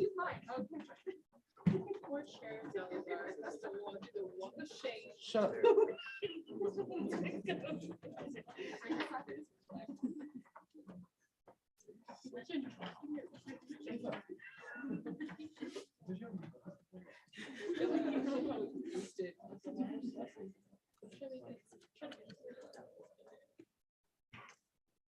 Okay, go ahead and put them down.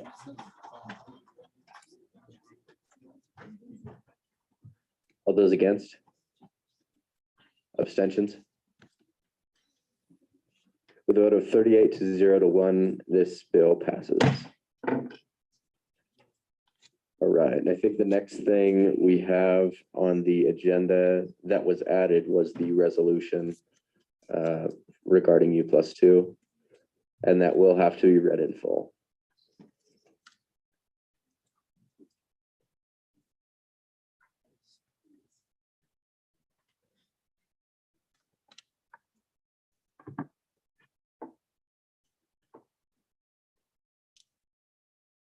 This on? This on? Cool. All right, so I gotta read the whole thing to start from the beginning. Yeah. All right. Yeah. Okay. Associated students, should I read the header as well? You can just read the title and that stuff and then written by. Okay. ASCSU stance on U+2. Disclaimer: a signature to sponsor is not the same as supporting the content of any piece of legislation. It is simply a statement asking for the legislation to be heard. This was written by Jorge Garcia, the Deputy Director of State Law and Local Policy, Noah Birch, Director of Housing Security, and Evan Welch, the Director of Governmental Affairs. This was sponsored by Jason Waller-Hohenzoller, Secretary of State, Sammy Trout, University Affairs Committee Chair, and Senator for the College of Liberal Arts, and Faraz Bakari, Recruitment and Retention Officer. This bill was endorsed by Robert Long, President, ASCSU, David Wise, Deputy Director of Finance, Charlie Williamson, Director of Diversity and Inclusion, Grace Krangle, Director of Marketing, Christian Kilburn, Senator for College of Liberal Arts, Elizabeth Rencher, Senator for the College of Business, Rita Correa, Senator of International Programs, Justin Melka, Senator for the College of Liberal Arts, Ava McCall, Senator for the Women and Gender Advocacy Center, Ben Torres Doxey, Associate Senator for the Asian Pacific American Cultural Center, Kevin Melchior, Senator for the Adult Learner and Veteran Services, Parker Doyle, Senator for College of Engineering, and Rory Lowe, Senator for the Student Disability Center. The abstract of this bill is to provide a stance on the policy of U+2 by the Associate Students of Colorado State University. Whereas the U+2 policy states occupancy in a residential dwelling unit, single family, duplex, and multifamily is restricted to one family as defined below section 5.1.2 and not more than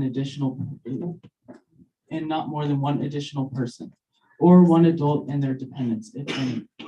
A second adult and their dependents, if any, and not more than one additional person. No more than 3 unrelated people can live in a house. And whereas the policy of U+2 was created in the 1960s, and according to Hannah Taylor, former president of ASCSU, in a YouTube video about U+2, the reason for this ordinance was because at the time, we were a really big agricultural town, and so we had a lot of European immigrants coming in for work in the agricultural industry.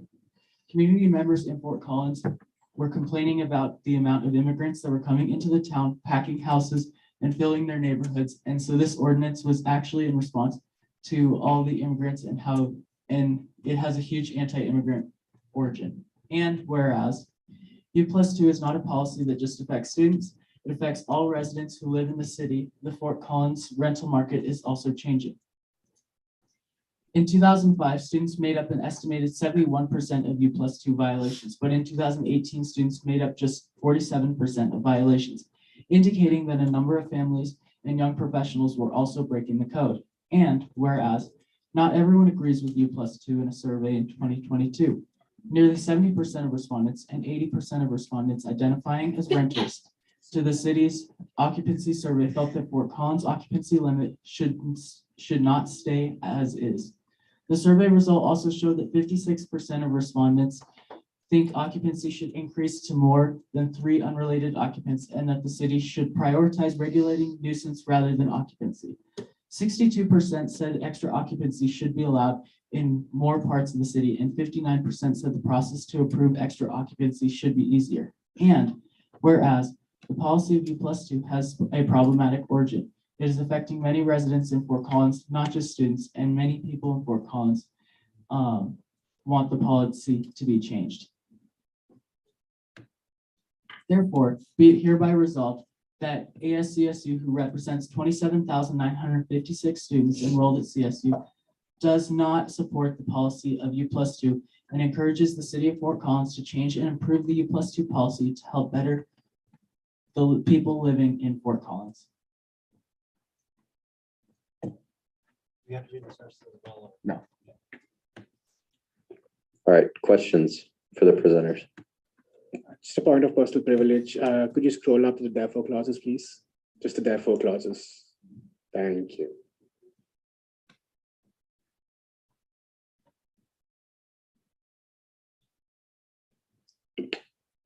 Questions? Yes, Senator Lozoya. I was kind of curious, where are you planning on taking this? Like, we have this like resolution here, but now where does it go after this? So the whole reason why I wrote this resolution was actually for that reason. So in the city council, which is where we go to all the time or when they meet, we represent students. However, as a person, I can't say, hey, I don't like U+2, because I can only say as a person, I can't say that as part of ASCSU, since ASCSU has no stance on it. So the reason why I wrote this was so that ASCSU can have a stance on U+2. So when I go to city council and I represent ASCSU and CSU and be like, hey, we want to change U+2, and the people I represent want that as well. So this is made so when we go to city council, we can say that the students want us to change. Thank you. So have you ever thought about doing like a survey to get signatures from students and members within Fort Collins so that you can attach it to this resolution while you're sending it over to members of the city? In this specific resolution, we did not consider that. There has been consideration in the past to have a signature for student support against U+2. And since the city council currently has a amendment to U+2 kind of on the docket for December, we're holding off on any signatures from the student body and mainly just taking the support that we've gained over many years, including the postcards that the postcard program that was started last year with student input.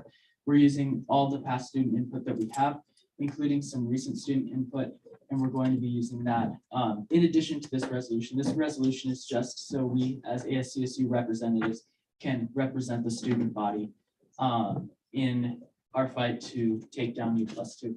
And U+2 will be on the docket at City Council to be debated and looked at as potentially being amended. And so that's why we're making the steps now to ensure that we have that voice in the future. My only reasoning for asking is because we like explicitly say that ASCSU who represents so and so number of students. So I think having what they want explicitly mentioned in this piece of legislation would be better than just what we want. Obviously, I know majority of the students and Fort Collins population want to get rid of U+2, me as well, but I think having something, any of those documents or those previous pieces attached to this resolution, mainly because we say that we represent the student population, having it attached would be a good thing. Would you be willing to do that?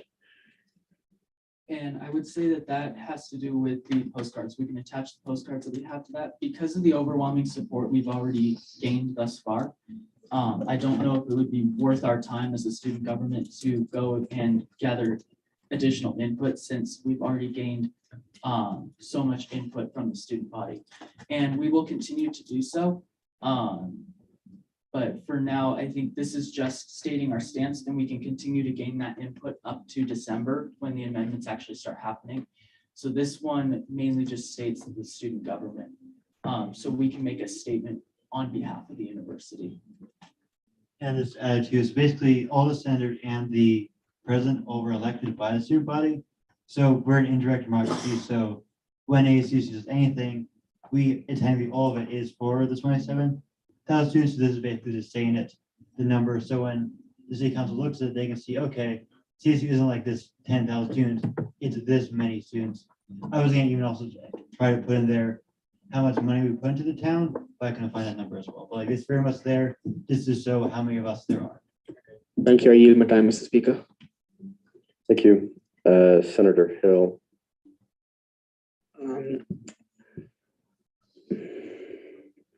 I think my question, you know what, actually, I yield. I can ask at a later time. Senator Laffey. So thank you all so much for writing this bill. You mentioned that this is going to be discussed in the city of Fort Collins in December. Is that looking hopeful? You probably are both more so experts on it. What's the political vibe, if I can use that terminology? What's going on with that? Is it looking hopeful?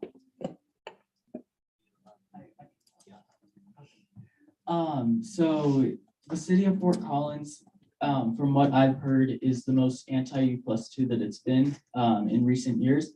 And so I would say it's looking hopeful. I don't know the exact vote number necessary to overturn the policy. I haven't looked into the city kind of procedures in terms of city hall. Evan may have some more information on that. So I do agree it's pretty helpful. I think there's really only one council member who's very much against it. I think I've heard the other four kind of are. My one actual concern is that there's a certain neighborhood, which we talked about last week, who are very anti this type of stuff. And when this is discussed, they're going to bring all their neighbors in and they're going to complain about U+2. So I think it is hopeful. However, there will be a lot of pushback probably during every single meeting by some residents, unfortunately. Thank you, Mr. Speaker. I yield. Thank you. Luna, were you in ASCSU when you were here at CSU? Right, that's what I figured. If someone wants to yield, to a member of the gallery, I will yield to a member of the gallery.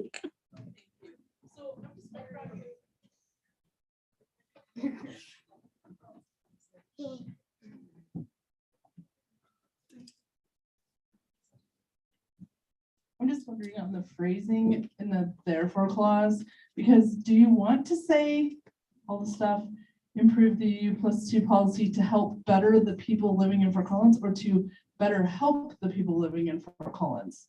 I just thought you might consider that phrasing before you.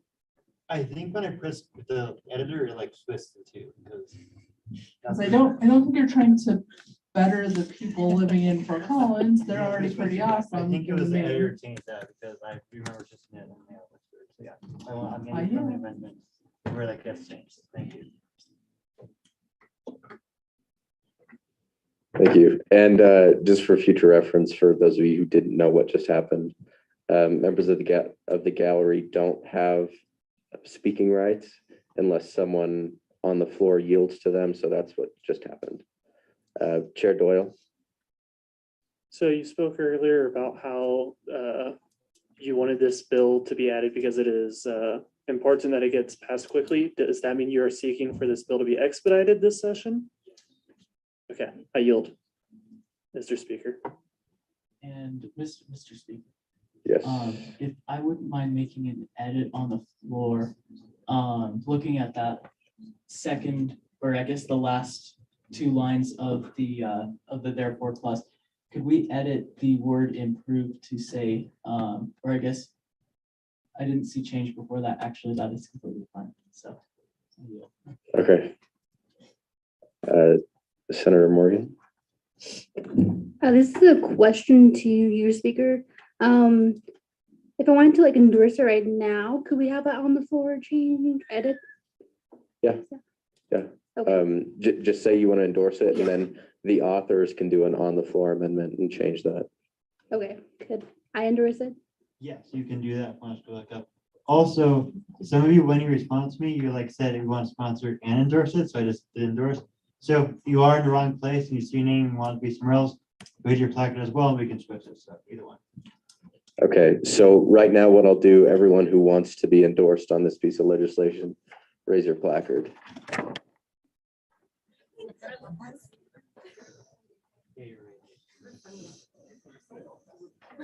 All right. I guess. Should we do a list?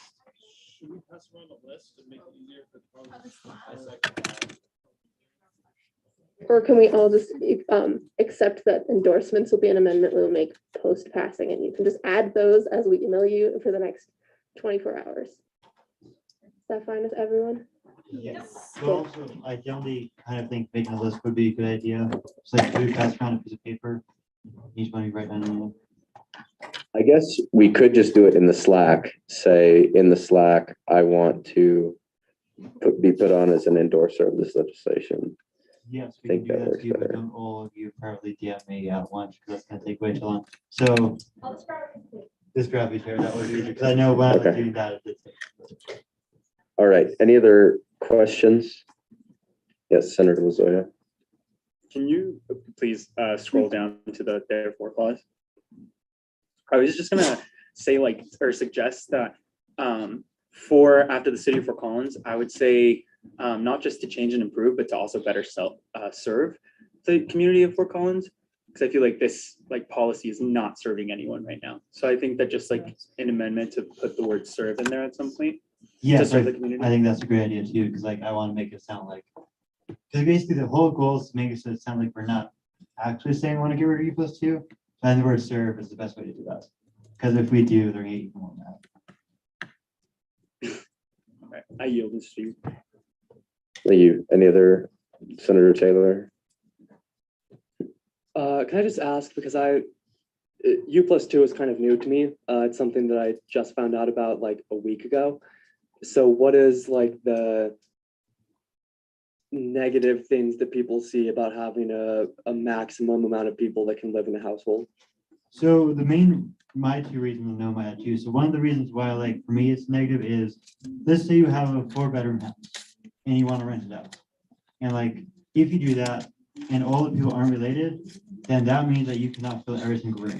So because of that, you have to raise rent to other people because you can't use every single room. As well, the other issue I've had with it is that it doesn't apply everywhere. It doesn't apply to apartments at all. Like why the apartments don't apply what this says.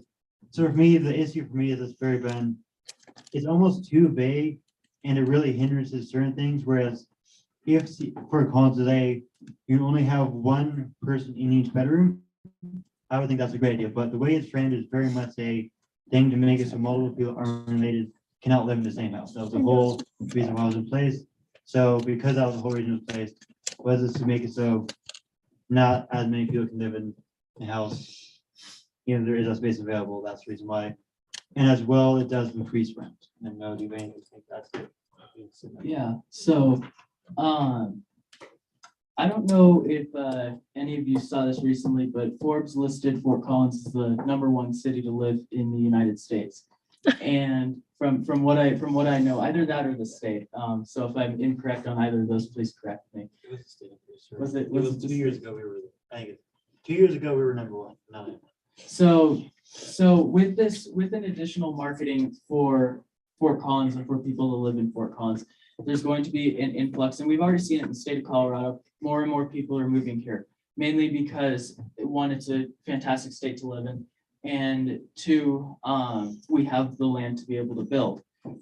Fort Collins, however, is in a kind of a strange position where we don't have a ton of land to build. And so with that, we're going to need to find creative ways to increase the density of our city to ensure that we continue to grow as a community for many, many years to come. And this will be a debate that I'm sure you'll see at City Hall, but it's mainly, there's a big growth component to it as well. If we continue to have to build more housing or have to find other places for students to live further outside of Fort Collins, then we're going to start seeing some issues with growth and balance in terms of our population. And so I think that's another thing that U+2 hinders, in addition to some of the rental issues that Evan brought up. So I hope those help.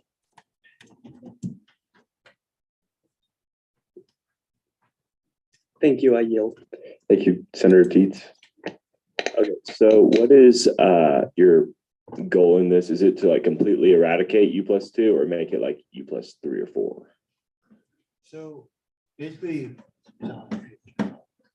is it on now?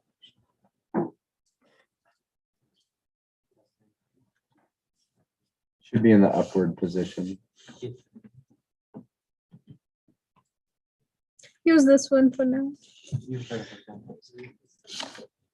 So can you quickly say what you're going to say this? Yeah, so is your goal with this to completely eradicate U+2 or just change it to like U+3, U+4? So we very much want to leave it up to the city to decide. So all we want is the city to relook at it and change it however they want. So if they want to do U+3, that's fine. If they want to do U+4, it's fine. If they want to eradicate it, that's fine. The only thing we want is that for U+2 to no longer exist, or if it does exist, it exists in a much different way than it is now. Oh, show. And then I'd like to motion previous question. Okay. We have one other person on the speakers list. Mr. Speaker, can I make a friendly, can I amend your motion to exhaust the speakers list? Okay, then I will motion to exhaust the speakers list. Okay.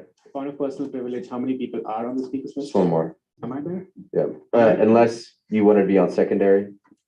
Okay, so 2 more in all speakers Am I list. on the secondary speakers list? Do you want to be on the secondary? Okay. So we have 3 people left. Okay, so is there a second for that motion to exhaust the speakers list? Okay, so all those in favor of exhausting all speakers list, say aye. Aye. All those opposed? Aye. Abstentions? Okay, so this passes. We've got 3 more speakers left. Senator Milka, go ahead. I basically just would like to say, I actually yield to redundancy, but I will say I love what you're all doing and I support it fully and I hope that we get this done. I yield. Senator Lozoya. Thank you. Sorry, y'all. I didn't understand what exhausting speakers this meant. I apologize. Anyway, I was gonna ask actually, because I know that earlier in this, you mentioned kind of the racist like background behind this, this like policy. And so I was curious if that's gonna be a therefore clause that you're gonna address at all, or is that just something that like is part of the context? So it's much more than xenophobic. Like it is like, I think we could maybe serious, but like I would very much more say it was xenophobic. So it's much more of a, I just had those 3 reasons. So the 3 reasons I had those 3 reasons is because at first we just had a resolution saying, hey, we want to, the city to change U+2, but I was like, okay, we need 3 points. So that was basically the point was because I wanted to say why it was created. And it was created as they found it before in the 1960s to limit immigration. So when we address it, I feel like I probably will in city council bring up that fact a bunch of times or a few times depending what other people say. But I do plan on using all 3 points that are in this resolution when I discuss it and more that kind. The other thing that I was gonna say is with that, I think that like addressing like the xenophobic like background or like history towards this policy, you could definitely connect it back to the like values of CSU and like inclusion and all that stuff. I'm sure that that's already something you thought of, but I just figured that's something I would bring up and suggest. That's a really good idea. I don't know how well apply to non-CSU members, because again, we're gonna kind of do who aren't part of CSU. But it is a really good idea. I think I might, if it does work, I will definitely use the ideas. Thank you very much. Thank you. Thank you. Thank you, Senator Correa. Okay, you said you plan on expediting this piece of legislation, right? Yes. Okay, what is the timeline that you need this for? Like, does it need to be expedited or? Yeah, so we can't really talk about U+2 in city council until this gets passed. So, and that the first next meeting is on Tuesday. So we would like it if this was signed by next Tuesday. Also, could you, upon a personal privilege, could you scroll the last therefore clause, please? Or is that the last therefore? Yeah, so that's- That is, So there's no therefore clause that sends this piece of legislation to anyone, because I know we need like send it to the president, chancellor, yada yada stuff. Oh yeah, so when I copied the thing, it didn't. So all I have on there is. Yeah, so my main concern is, while I 100% support U+2, I've too been impacted by U+2 and this thing needs to go. I do have points like, a suggestion from ASCSU as well, kind of like along the lines of me+3, because that was a thing. And I think that sounds good, but I still think that this should, go to committees that people can give their input and we can make it correct with the therefore clauses, the people that's going to be sent to, and also more input from folks. Would y'all be okay with it being sent to committee? Because if it needs to be expedited, I'm all for it, but would y'all be okay with this being sent to committee just for more input and corrections? See, the other issue is that the main person that really wanted to write this, of course, isn't here. That was our deputy director. And so what I felt like by what they've told me that they very much do want to expedite it. And so like, I fully understand like sending to committee to get more of your all's opinions. However, U+2 has been around and we've talked about it for years. So I very much just want, because really the main goal of this resolution is this, so we have a rubber stamp saying that ASCSU wants Fort Collins to look at U+2.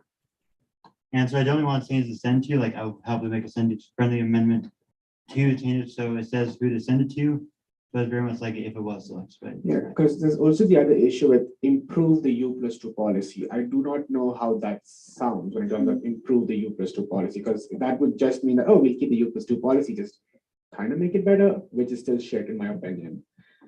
So could we then, this is something that I was actually going to bring up earlier.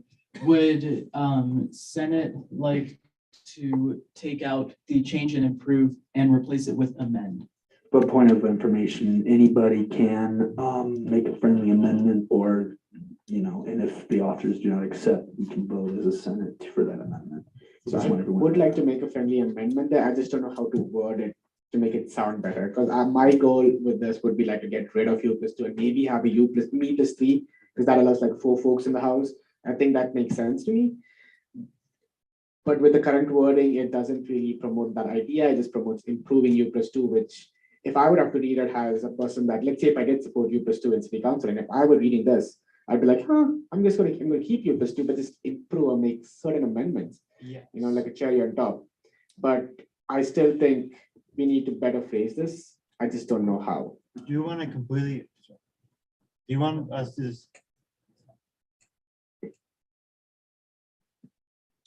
So I did kind of add that because like I talked to one person, I feel like part of the conversation we weren't clear enough when I quickly talked to them.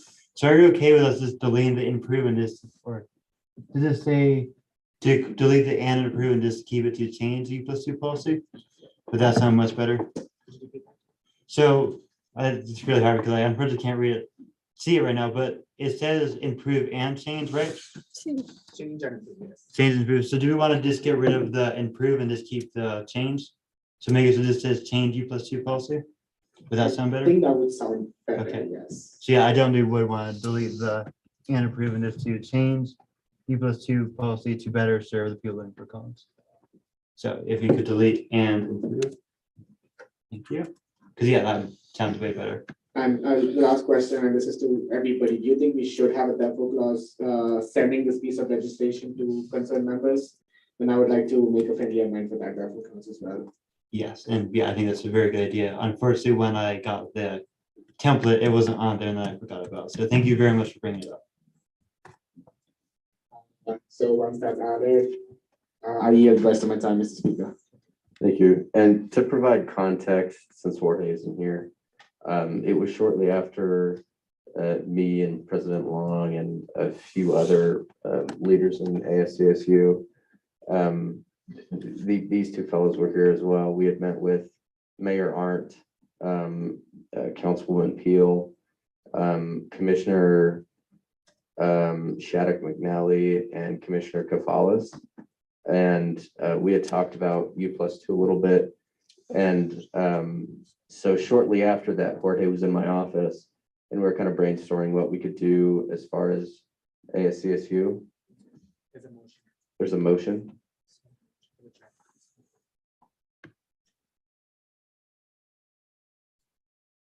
Okay, so Senator Lowe has made the motion to go into committee of the whole. Mr. Speaker, I'm going to second that motion. Okay. So all those. Point of information Yes. for those who don't know, can you explain committee of the whole? Okay, so committee of the whole allows us to essentially mark up a piece of legislation like we would in any other committee that we're in. And then when we get out of committee of the whole, it's discharged as a committee report. So it essentially went through a committee, but the committee is the whole of the Senate body. We need 2/3 to get into committee of the whole, 2/3 to get out of committee of the whole. But once that's done, I think it clarifies issues that you would bring up in committee that otherwise can't really be discussed through Senate procedure, if that makes sense. Okay, so there's been a second to go into committee of the whole. All those in favor say aye. Aye. All those opposed? Abstentions? Okay. So that did cross the 2/3 threshold. So we're now in committee of the whole. I'm going to do something interesting. Committee of the whole doesn't necessarily need to be chaired by me. If one of the committee chairs wants to chair committee of the whole and see what it's like to be speaker, you're more than welcome to do that. Wait, are you saying you don't want to chair, or are you saying? I'm saying I'm going to give you the option if someone's curious and what it's like to be speaker. I'll do it if you don't want it, but I don't need it. Is there anyone else from the body who wants to see what it's like to chair a speaker? I'll give you that option.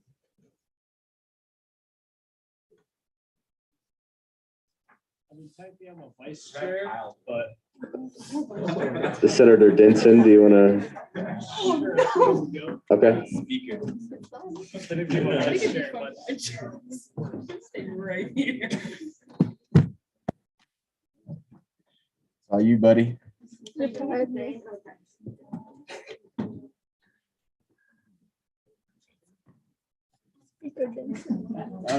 Howdy, y'all. I guess I'll start with the first raised placard. Or do we need to do placards for committee of the whole, or is it kind of just an open? I think placards is everybody knows what you're saying. So like Okay. plaque will be the first. Okay, cool. I'll go with the center. All right, so could we decide on what we're doing with the last therefore clause first, and also with the number of students? Where is that data from, the 2,700? Is from Not 27,000, sorry. It's from the official statistics of CSU. Really? Yeah, it's the official number. Okay, fine, if that's the official number. And is that of this semester, or is Yeah, that? this semester? Okay. Everyone enrolled who does. So if I include minors, and like because the way to do minors is weird. No, just individual folks. It's individual folks. It's 27. Point of personal preference, please use a mic.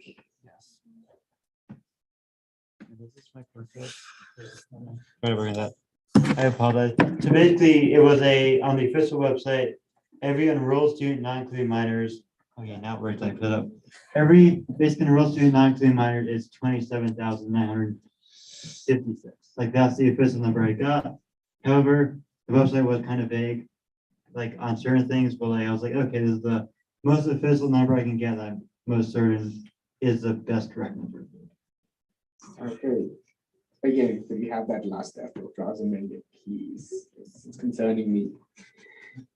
Yes. I just don't know who the senator. I believe it'll be Rick Miranda, interim president. And then Tony Frank Chancellor, and then the city of Fort Collins folks. I think this needs to just send to President Long. Not him. I mean, he doesn't have to sign a resolution, but he could send it to him. So I think this basically says to send to Rob Long, president of ASCSU, to Rick Miranda, the chancellor, and to our interim president. Tony Frank's our chancellor, and then Rick Miranda is our interim president. And then city of Fort Collins. Yes, and then we can also just do the Fort Collins City Council. Does that sound good? That I yield, Chair Vincent. And then also add, because not there yet, just put also or that's different. When you copy and paste it, also add the city for Collins. Yes. Do we need the accountant? We do not. No. Cool, now that's done. Does anyone else have any other things they'd like to add to this? Or is that the main point of this? Yeah. I think that the kind of section saying that we encourage the city to change the U+2 policy, I think that's kind of vague. And I think that maybe we could have some kind of like an official stance on what we think it should be. I would suggest me+3, but then that's up to the board. And yes, you all can decide it. However, I personally will not be deciding what it is because I'm just one person. But as a Senate, you all can decide what you want it to be. And I'm okay with it. I think it should be me+3. Yeah, I agree. I'll go Zeets and then Milka, and we'll kind of go from there. I saw a couple come up. I didn't see the order, so Excuse we'll me, kind of go. excuse me, Mr. Speaker. Yes, sir. May I just make mention that Me+3 was a movement that was enacted a few years back and did not pass. However, not to say that it wouldn't pass now, just maybe the marketing, we go with a different slogan or something, but similar thing, one person plus 3 additional people instead of 2 additional unrelated individuals in a home. Gotcha. I would also like to bring up the concern of whether this is something we want to decide right now, a definitive U+3 or a U+4. I feel like that's something that a lot of people haven't given the thought of the implications for it. And I feel like that could be something where we're not fully prepared as a Senate to really decide on a specific thing. I think that'd be a great topic of conversation to bring up, but that's just a concern I have, but I think right now Vega would be good. However, in December, when they actually start amending, if they want to amend it, I can then come back to you all and be like, hey, here's the amendment. Do we support or do we don't? We can be like, yes. And whatever that says, we can do it. Because I think at the moment, we haven't decided, and the city haven't decided how they're going to take U+2. I think at the moment it's good to be a little vague. However, I fully understand why you all are confused about being vague. And we're not saying anything, but it's really just because we want me and No Birds and everyone else in my turn, we want U+2 to change however possible. Because like for years and years, we've been trying to get something. So the reason why this is so vague is because I just want the city of Fort Collins to make even to say ends of change on U+2. I think if we get into change, we can eventually in the years to come get miles of change, is my hope.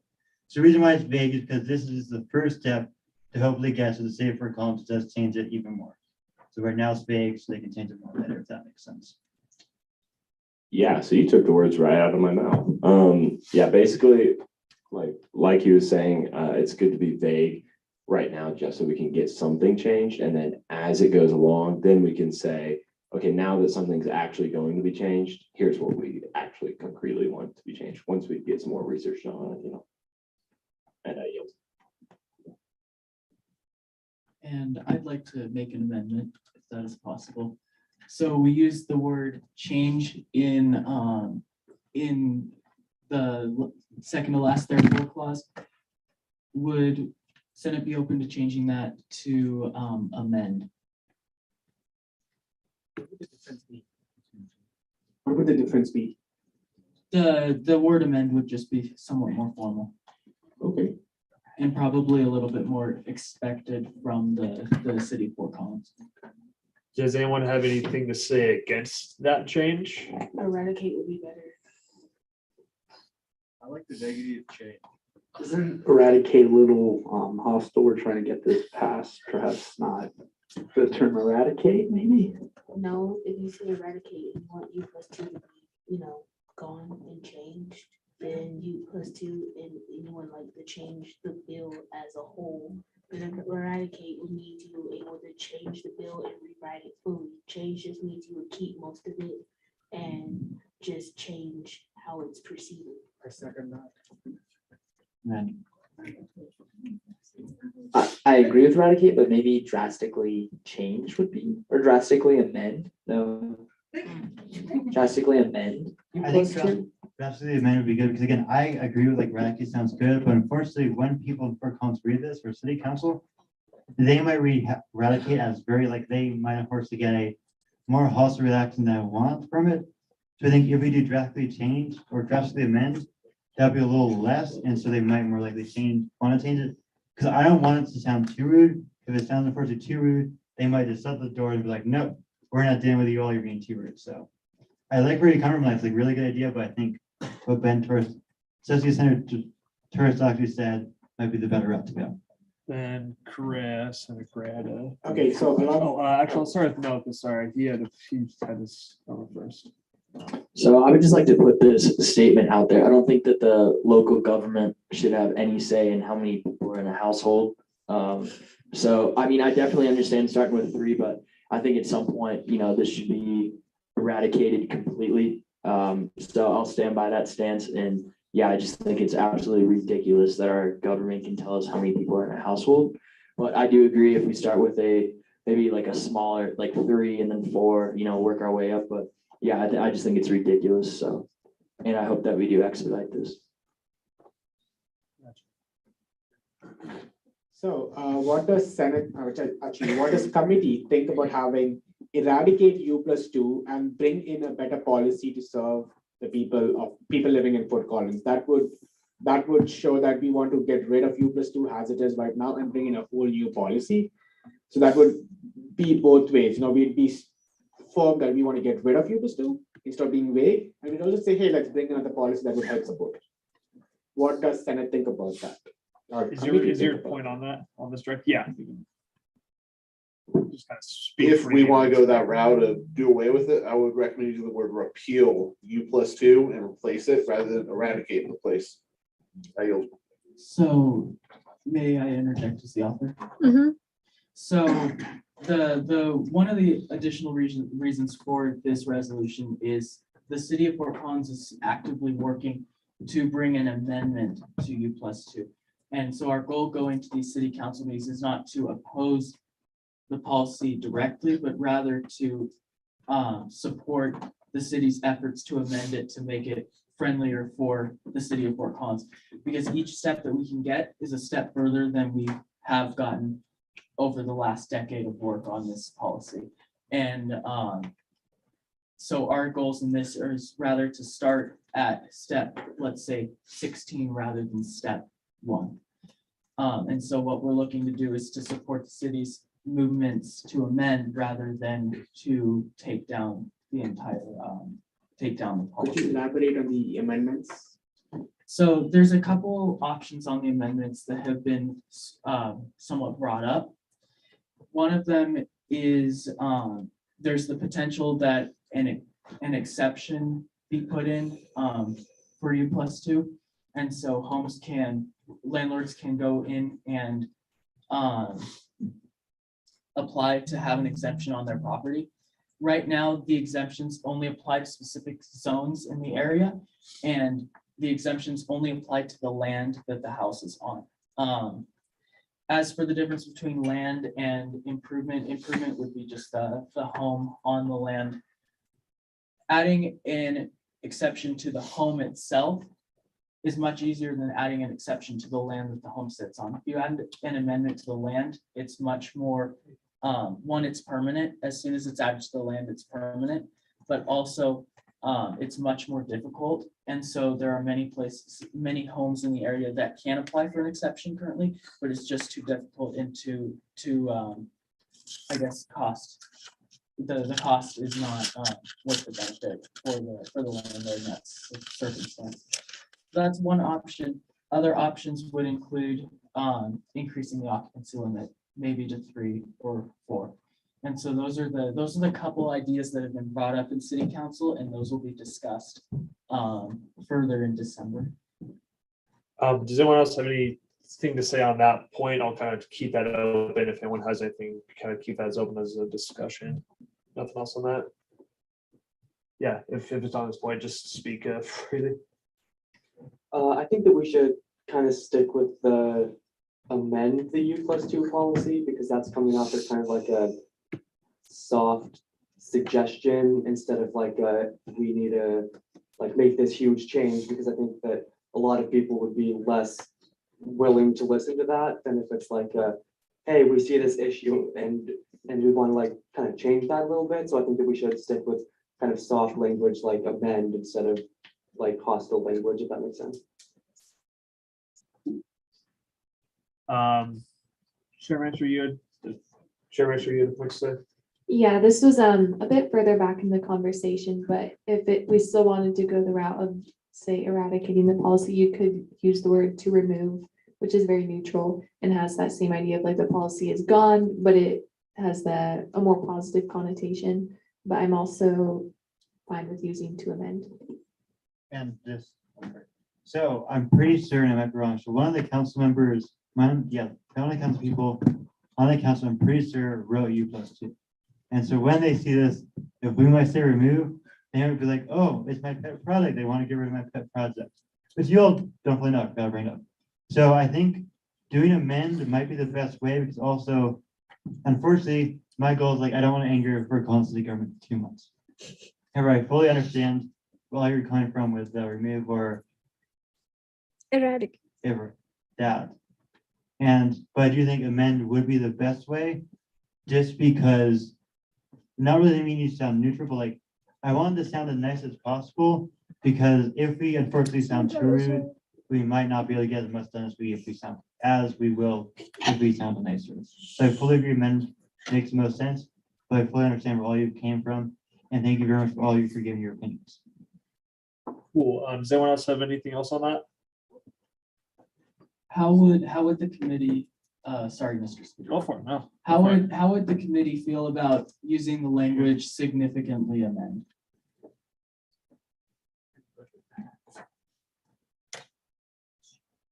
Does anyone have any opposition to the word amend being used? Doyle? I just wanted to say the use of the word significantly does not add significantly more meaning to the term.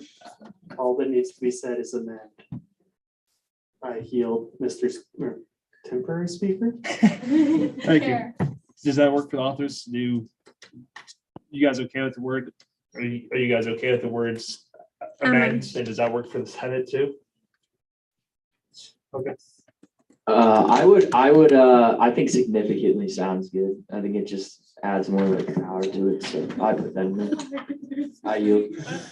Okay. May I recommend we take a placard vote on? Yeah, can we do a placard vote on, or I'll entertain a motion for a placard vote on. You don't have to. Okay, cool. Okay, can I get a placard vote on everyone in favor of using the word amend versus the other one is significantly amend? So if you're in favor of just amend, raise your placard vote here.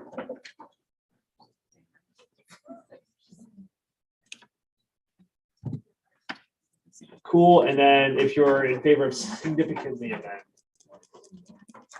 5, 6, 7. So amends does have it. It's about a 75-25 roughly. And any people who any abstention, that's right. Yeah.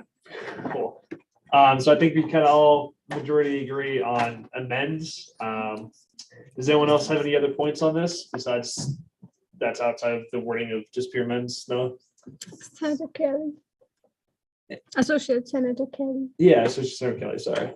I motion to exhaust the paper list. Cool. Yeah. Point of order, this is committee of the whole, so I don't think we could motion to. Can I motion the previous question? No, we can motion to get out of committee of the whole. Can I motion to get out of the committee of the whole? Second.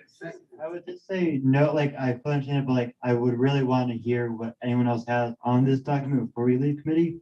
So before you make a motion, does anyone have anything else to say about this resolution besides the one sentence we just changed? Is there any other parts you want to talk about? Yeah, you can pick whoever you saw first. I saw you for, I didn't see the other person. Can we just put therefore be it hereby resolved? Yes, I was just thinking about it. Keep resolved. Cool, all that change is being done. Okay, I'm not sure how much significance this may be, but like, so we could say does not support the policy U+2, and where it says encourages, but also ASCSU is in full support of any amendments that the council end up bringing up. So like, you know what I mean? Not any amendment. I would caution that, as we're in favor of all is a very wide-reaching statement. Or any. Yeah. I'm in favor of a U+1. Again, as I said before, like, for me, I like how this basically that sentence says, and I very for like, not really don't discuss anymore, but like, leave it as it is. And then we discuss other stuff, and if you're like, oh, actually, I still want to say it, then say it, but if you want to talk about sentence one more time, wait until we get for everything else, and then we can maybe talk about it again. So I'd just like to act in the defense of vagueness in this, in a way. We have not done any sort of polling of our constituencies. I don't know about anyone else, but I have not asked the College of Engineering in our meetings what they think on whether or not this should be changed and how it should be changed. So I think as a Senate, in order to do best by our constituencies, we should just leave it as we believe that there should be a change without specifying what that change should be. Because, at least in my opinion, we cannot act on their behalf without knowing their opinion. I yield. Senator Roslin. Real quickly, for like those of us who might be newer to campus, I'm not sure how many people are like here for the first year or here haven't been really active on campus. Many students across CSU ardently despise U+2. It has put a lot of strain on their finances, their ability to live and exist within this city, and also their ability to afford going to CSU. I've spoken to many students who don't go to CSU, who said that going to CSU was removed as an option to them because of the zoning laws within our city, preventing them from being able to afford living here in addition to attending the college. Thank you. I yield. I just wanted to clarify, you said that this is gonna be, sorry, revisited in December, right? Yeah, so U+2 itself, the policy will be talked about in December, and an amendment might be passed through the city.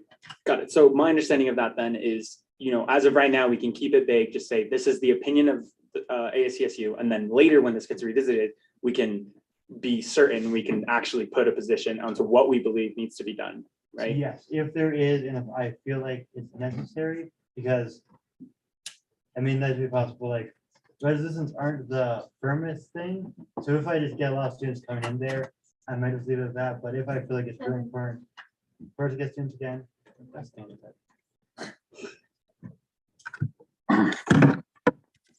Basically, as I was saying, resolutions are good, but not the most important thing. So when we get back to it, and if it's necessary, and I feel like it will really be beneficial, I will create a resolution. However, if I feel like we already have enough steam, I probably won't, especially since it's during finals. So we'll see how much time we have. So if we have enough time, yes, we probably will like this again resolution. However, if we don't have enough time, we'll probably just ask you all and a lot of students to come to city council and give their opinion. So we'll see what happens. But I fully think that being vague right now is the best way, because in a month, we'll know much more than we do right now. The only other thing that I would ask is, I think you already answered it, but I'm curious if there is anything more. Is there anything that we as, you know, both people, as people who live in Fort Collins, but also, you know, students of CSU, ASCSU representatives, is there anything else we can do to like support this kind of? Yes, there actually is. It's called, it sounds a little weird. So one of the things that we're doing, I haven't fully talked about, is we're creating a committee every Tuesday at 6 o'clock, where 1 week when city council's non-session, we'll be talking about what we're gonna do. And then during the city council meetings on those Tuesdays at 6 o'clock, we're gonna be going up there, all the students including in the committee, And many of them, if not all of them, will be guest speakers in the beginning of City Hall, City Council, and you'll be able to talk about why you might want to get rid of U+2, or just talk about U+2, or just talk about your experiences, whatever you want. We'll discuss this a lot more when we fully get most of them. But yes, there will be a committee that's going to be probably created the next 2 weeks. We'll be able to do a lot more to get involved with this change. And after we do something with U+2 next semester, we'll be doing other stuff to help the city council. But yes, there is more to do. And if you're interested, let me know and I'll get into that committee next week or whenever we quit. That's all I do. My motion to rise, basically meaning leave committee of the whole. Seconded. Cool. Cool, guys. All in favor of leaving committee of the all in favor of leaving committee of the whole, say aye. Aye. All opposed? Any abstentions? Cool. On that, we will leave committee of the whole. I motion to expedite this piece of resolution with unanimous consent. I think this one is going to be speaker to solve it. All right. I think I don't have power. Yes. This one. We have most committees, so. Well done. Did you enjoy your break? On personal privilege, I would like to give a round of applause to our opportunity speaker.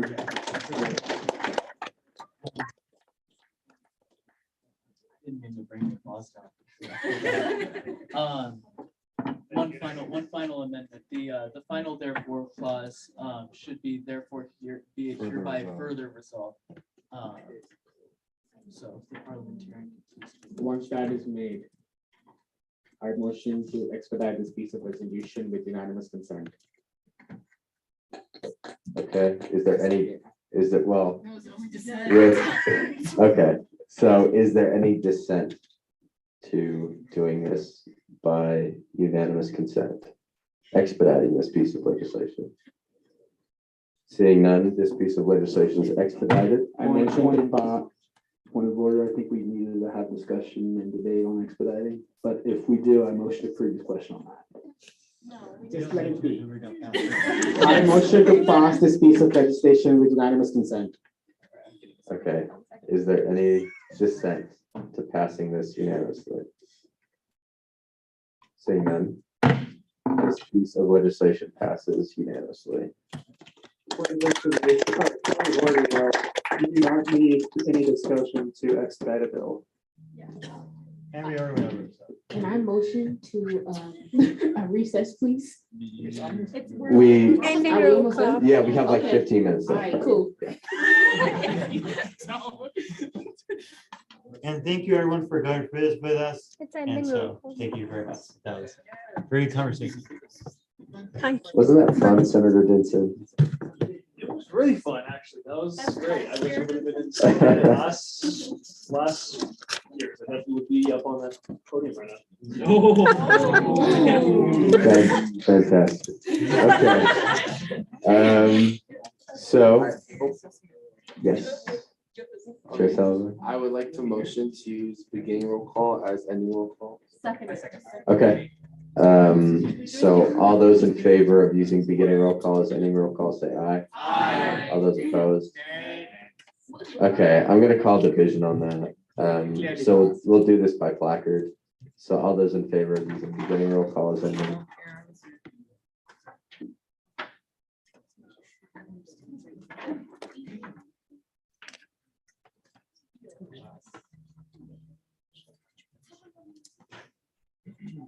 Okay, all those against?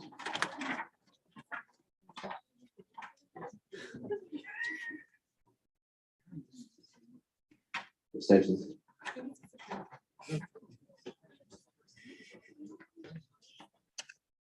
Okay, by a vote of 28 to 7-2, we will use beginning roll call as ending roll call. Caucus report, do you have something, Senator?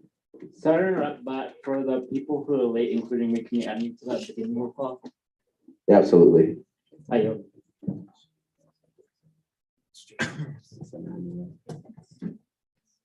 Okay, so now we'll go into caucus reports. Women's caucus. Hi, everyone. I have made women's caucus flyers. So if anybody would like to take a stack and pass them out to their colleges or hand them out to their friends, that would be super helpful. Also, if you know where I can post these for free, because I know that the lorry is a little expensive per week. So just trying to get more attendance to women's caucus. If anybody would like to join me. I have bi-weekly on here on Tuesdays, but if more people come, we can change that to every week. Again, I hold women's caucus on Tuesdays from 4 to 5 p.m. in the lovely conference room. Thanks. I yield. Constitution Caucus. So, hello, we will be meeting tomorrow from 4 to 5. This session, we will be reviewing Article 2 of the Constitution, which is on the Senate. So pretty important part to review. So I would definitely like to see more people show up to Constitution Caucus. We will be ending the caucus early that day because I have an exam I have to run to afterwards. And that is all. You, DNI? Yes, okay, so DNI caucus meets Thursdays 3 to 4. Yes, we elected our vice chair, which is Senator Ayala of the College of Natural Sciences. Our secretary is Senator Perezo of the back office. I know. And then the Senator Juarez of Private Senate is our outreach officer and social media. Yes. I would also like to encourage everybody to come to DNI caucus. We meet tomorrow in the ASCSU meeting room.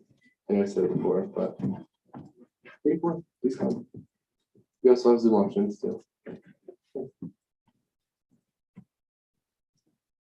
Thank you. Committee reports, internal. Hi, so internal affairs weeks, yet again, Mondays 12 to 1, please come to the committee. That would be very nice. In the last committee, we discharged a lex for amending a gap within the Constitution, and we have tabled another lex to be revisited on a later date. That lex is a second lex on a vote of clarification, confidence clarification, again, to be revisited after the first lex makes it all the way through its 3 reads in Senate. So please come to that one at least. Thank you. Sorry, one more thing to add Senator London, it's okay. The same presentation that was done in Budgetary Affairs Committee, I think it was this last week, will be done in Internal Affairs this week. We'll also be looking at the bylaws after that. But please bring any budgetary related questions to internal to ask Advisor Schultz, who will be there. Thanks. Budgetary. Budgetary will be meeting tomorrow from 5 to 6 in the conference room as usual. And we'll be going over the B bill and have our guest speaker Rob attend as well. So if you have any preliminary questions on that before that comes to Senate, come to committee, and you can just directly ask Rob there. And then we'll also be looking over a PowerPoint presentation that Budgetary Committee is going to be reviewing, which will give advice on the financial components of bills. Eventually that will be presented to the whole Senate as well. And then University Affairs, is there a vice chair going to? Okay, yeah, Senator Jensen. Yeah, good evening all. I'm Vice Chair Hinton for the University Affairs Committee. Chair Trout hopes you guys are all doing well. Y'all are all doing well. And he's looking forward to being back next week. In his absence, I'll be doing the report. So University Affairs Committee looked at Lex 5202, the vote of confidence clarification. We made additions to clarify the process for writing candidates, further clarifications on what a vote of confidence is. And we removed section 802's current subsection 5, subsection A, along with subsection B, just a couple points underneath there. And since we passed Lex 5203 and 04, we will be reviewing those on Monday, 4 to 5 p.m. in the conference room. Hope to see everyone there. Thank you all for coming tonight and have a good rest of your night and week. Thank you. Legislative officer reports, parliamentarians in our card. Do you have anything? No. I'm sure your speaker pro tempore sends her love. Initially what was gonna happen is I fell down with illness on Friday and I texted her on Sunday and I was like, I don't know if I'm gonna be able to chair on Wednesday. And I feel much better than I did then, and now she feels terrible. I did not give her a cold, but yeah, she sends her love. Wishes she could be here. For Roz, the same. Things that have happened since I've given an executive report.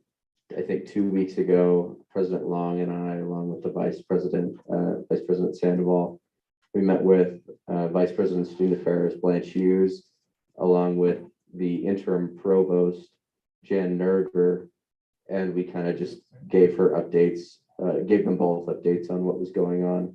Same thing happened this last week with interim President Miranda and Vice President Blanche Hughes. So that's been going on more frequently than usual. Typically what's going to happen, those are going to be once monthly. So if there's anything that you want me to bring up with the folks in higher administration, let me know, and then I'll relay that message on behalf of the Senate. Something coming up Friday, the 2 Senate candidates are going to be here. Joe O'Day and current Senator Michael Bennett. That's going to be in the LSC. I think doors open at 6 or 6:30. I believe it's on a first come, first served basis for tickets that aren't reserved. So if you're interested in seeing that, please come. Additionally, please go to the city council meetings. I'm going to try to go to the city council meetings as well.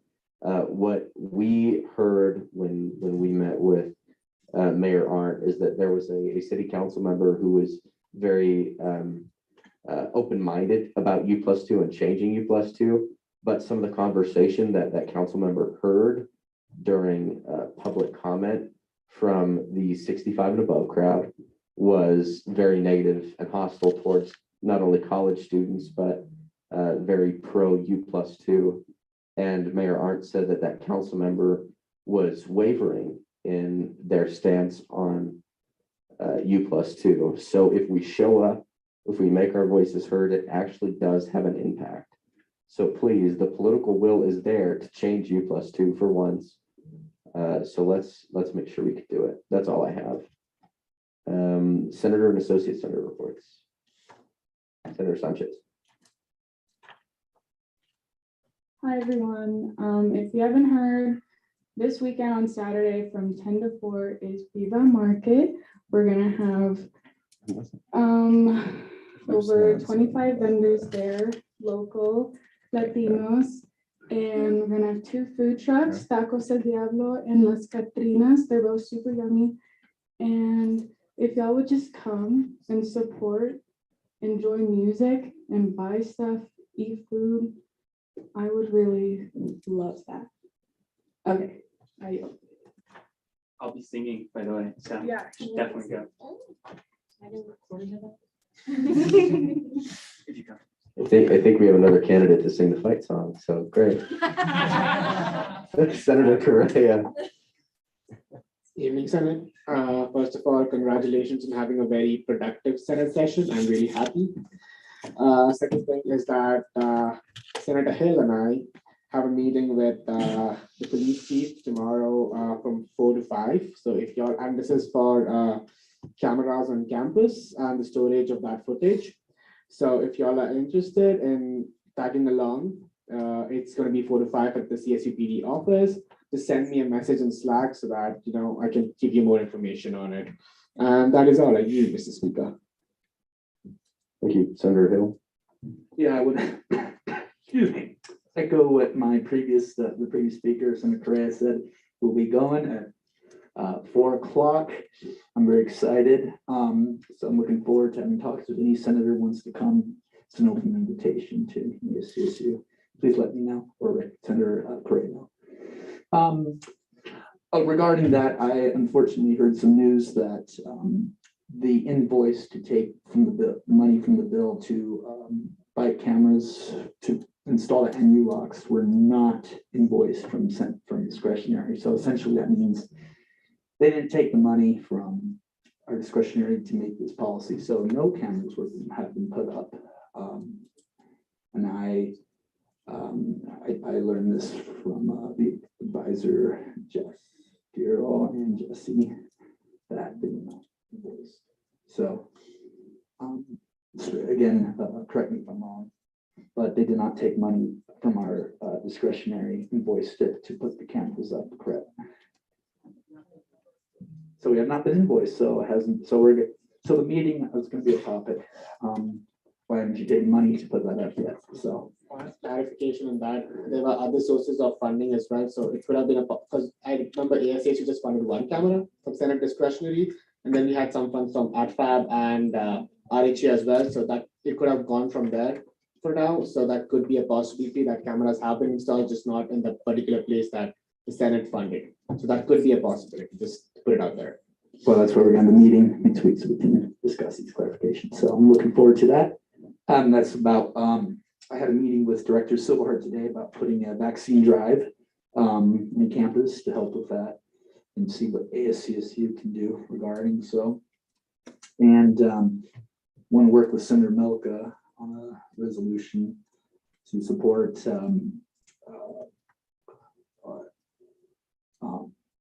Pride Resource Center and all that same resolution. I plan to talk with the senators there. We plan to talk with senators there. So,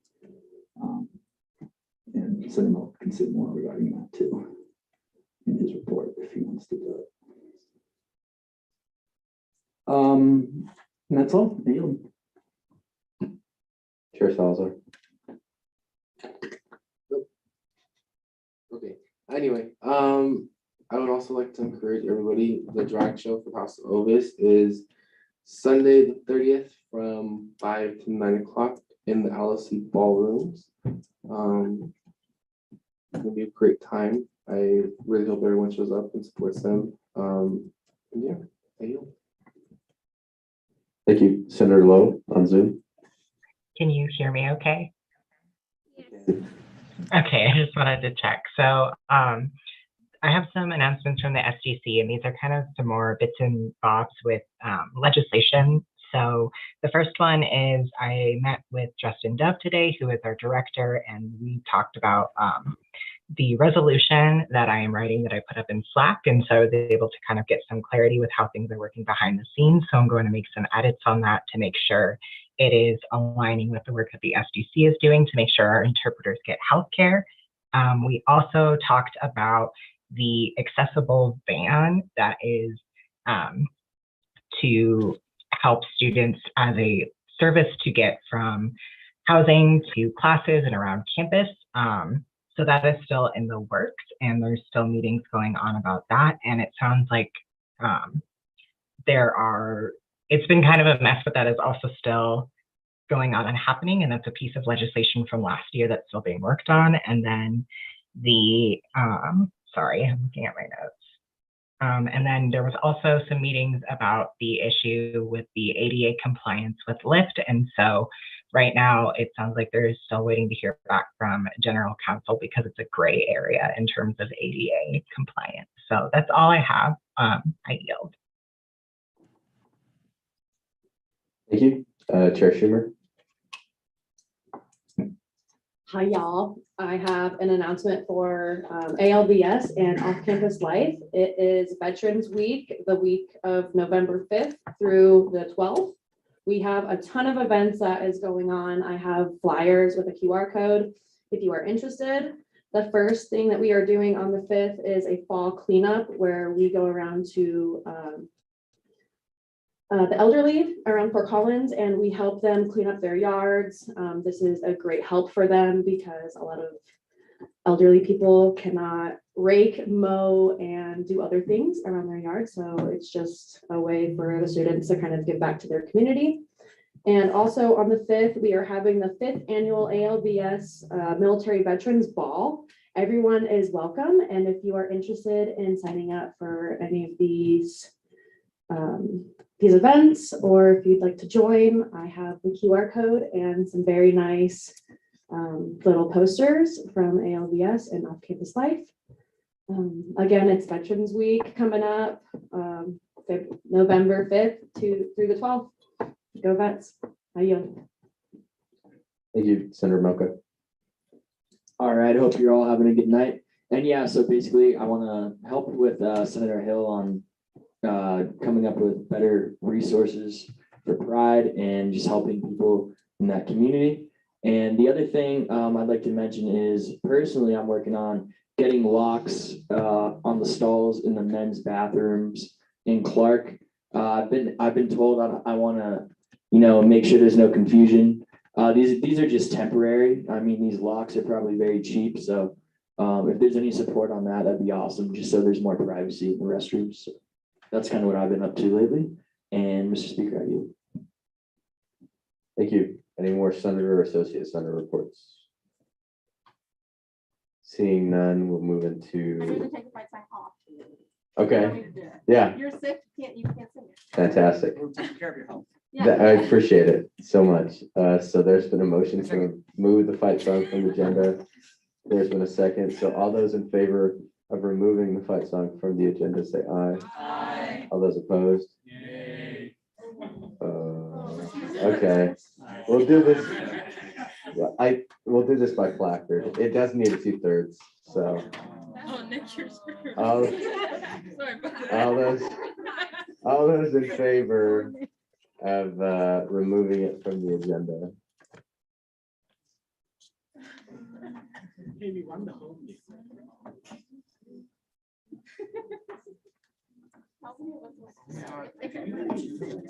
You and Ava. Okay. All those opposed?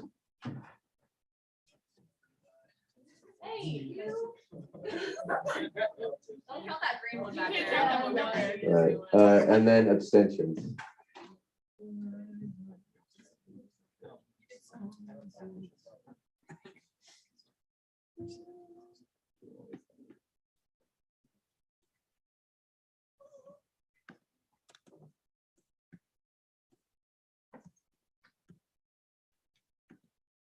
Okay, so this does reach the 2/3 threshold. Thank you so much. Okay.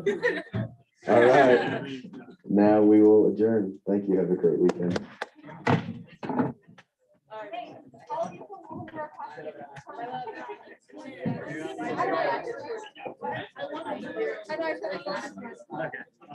And here's a list of all the people that are endorsing the resolution. You're welcome. I do not envy you. Just simply keeping track of everybody. It's just like, because I'm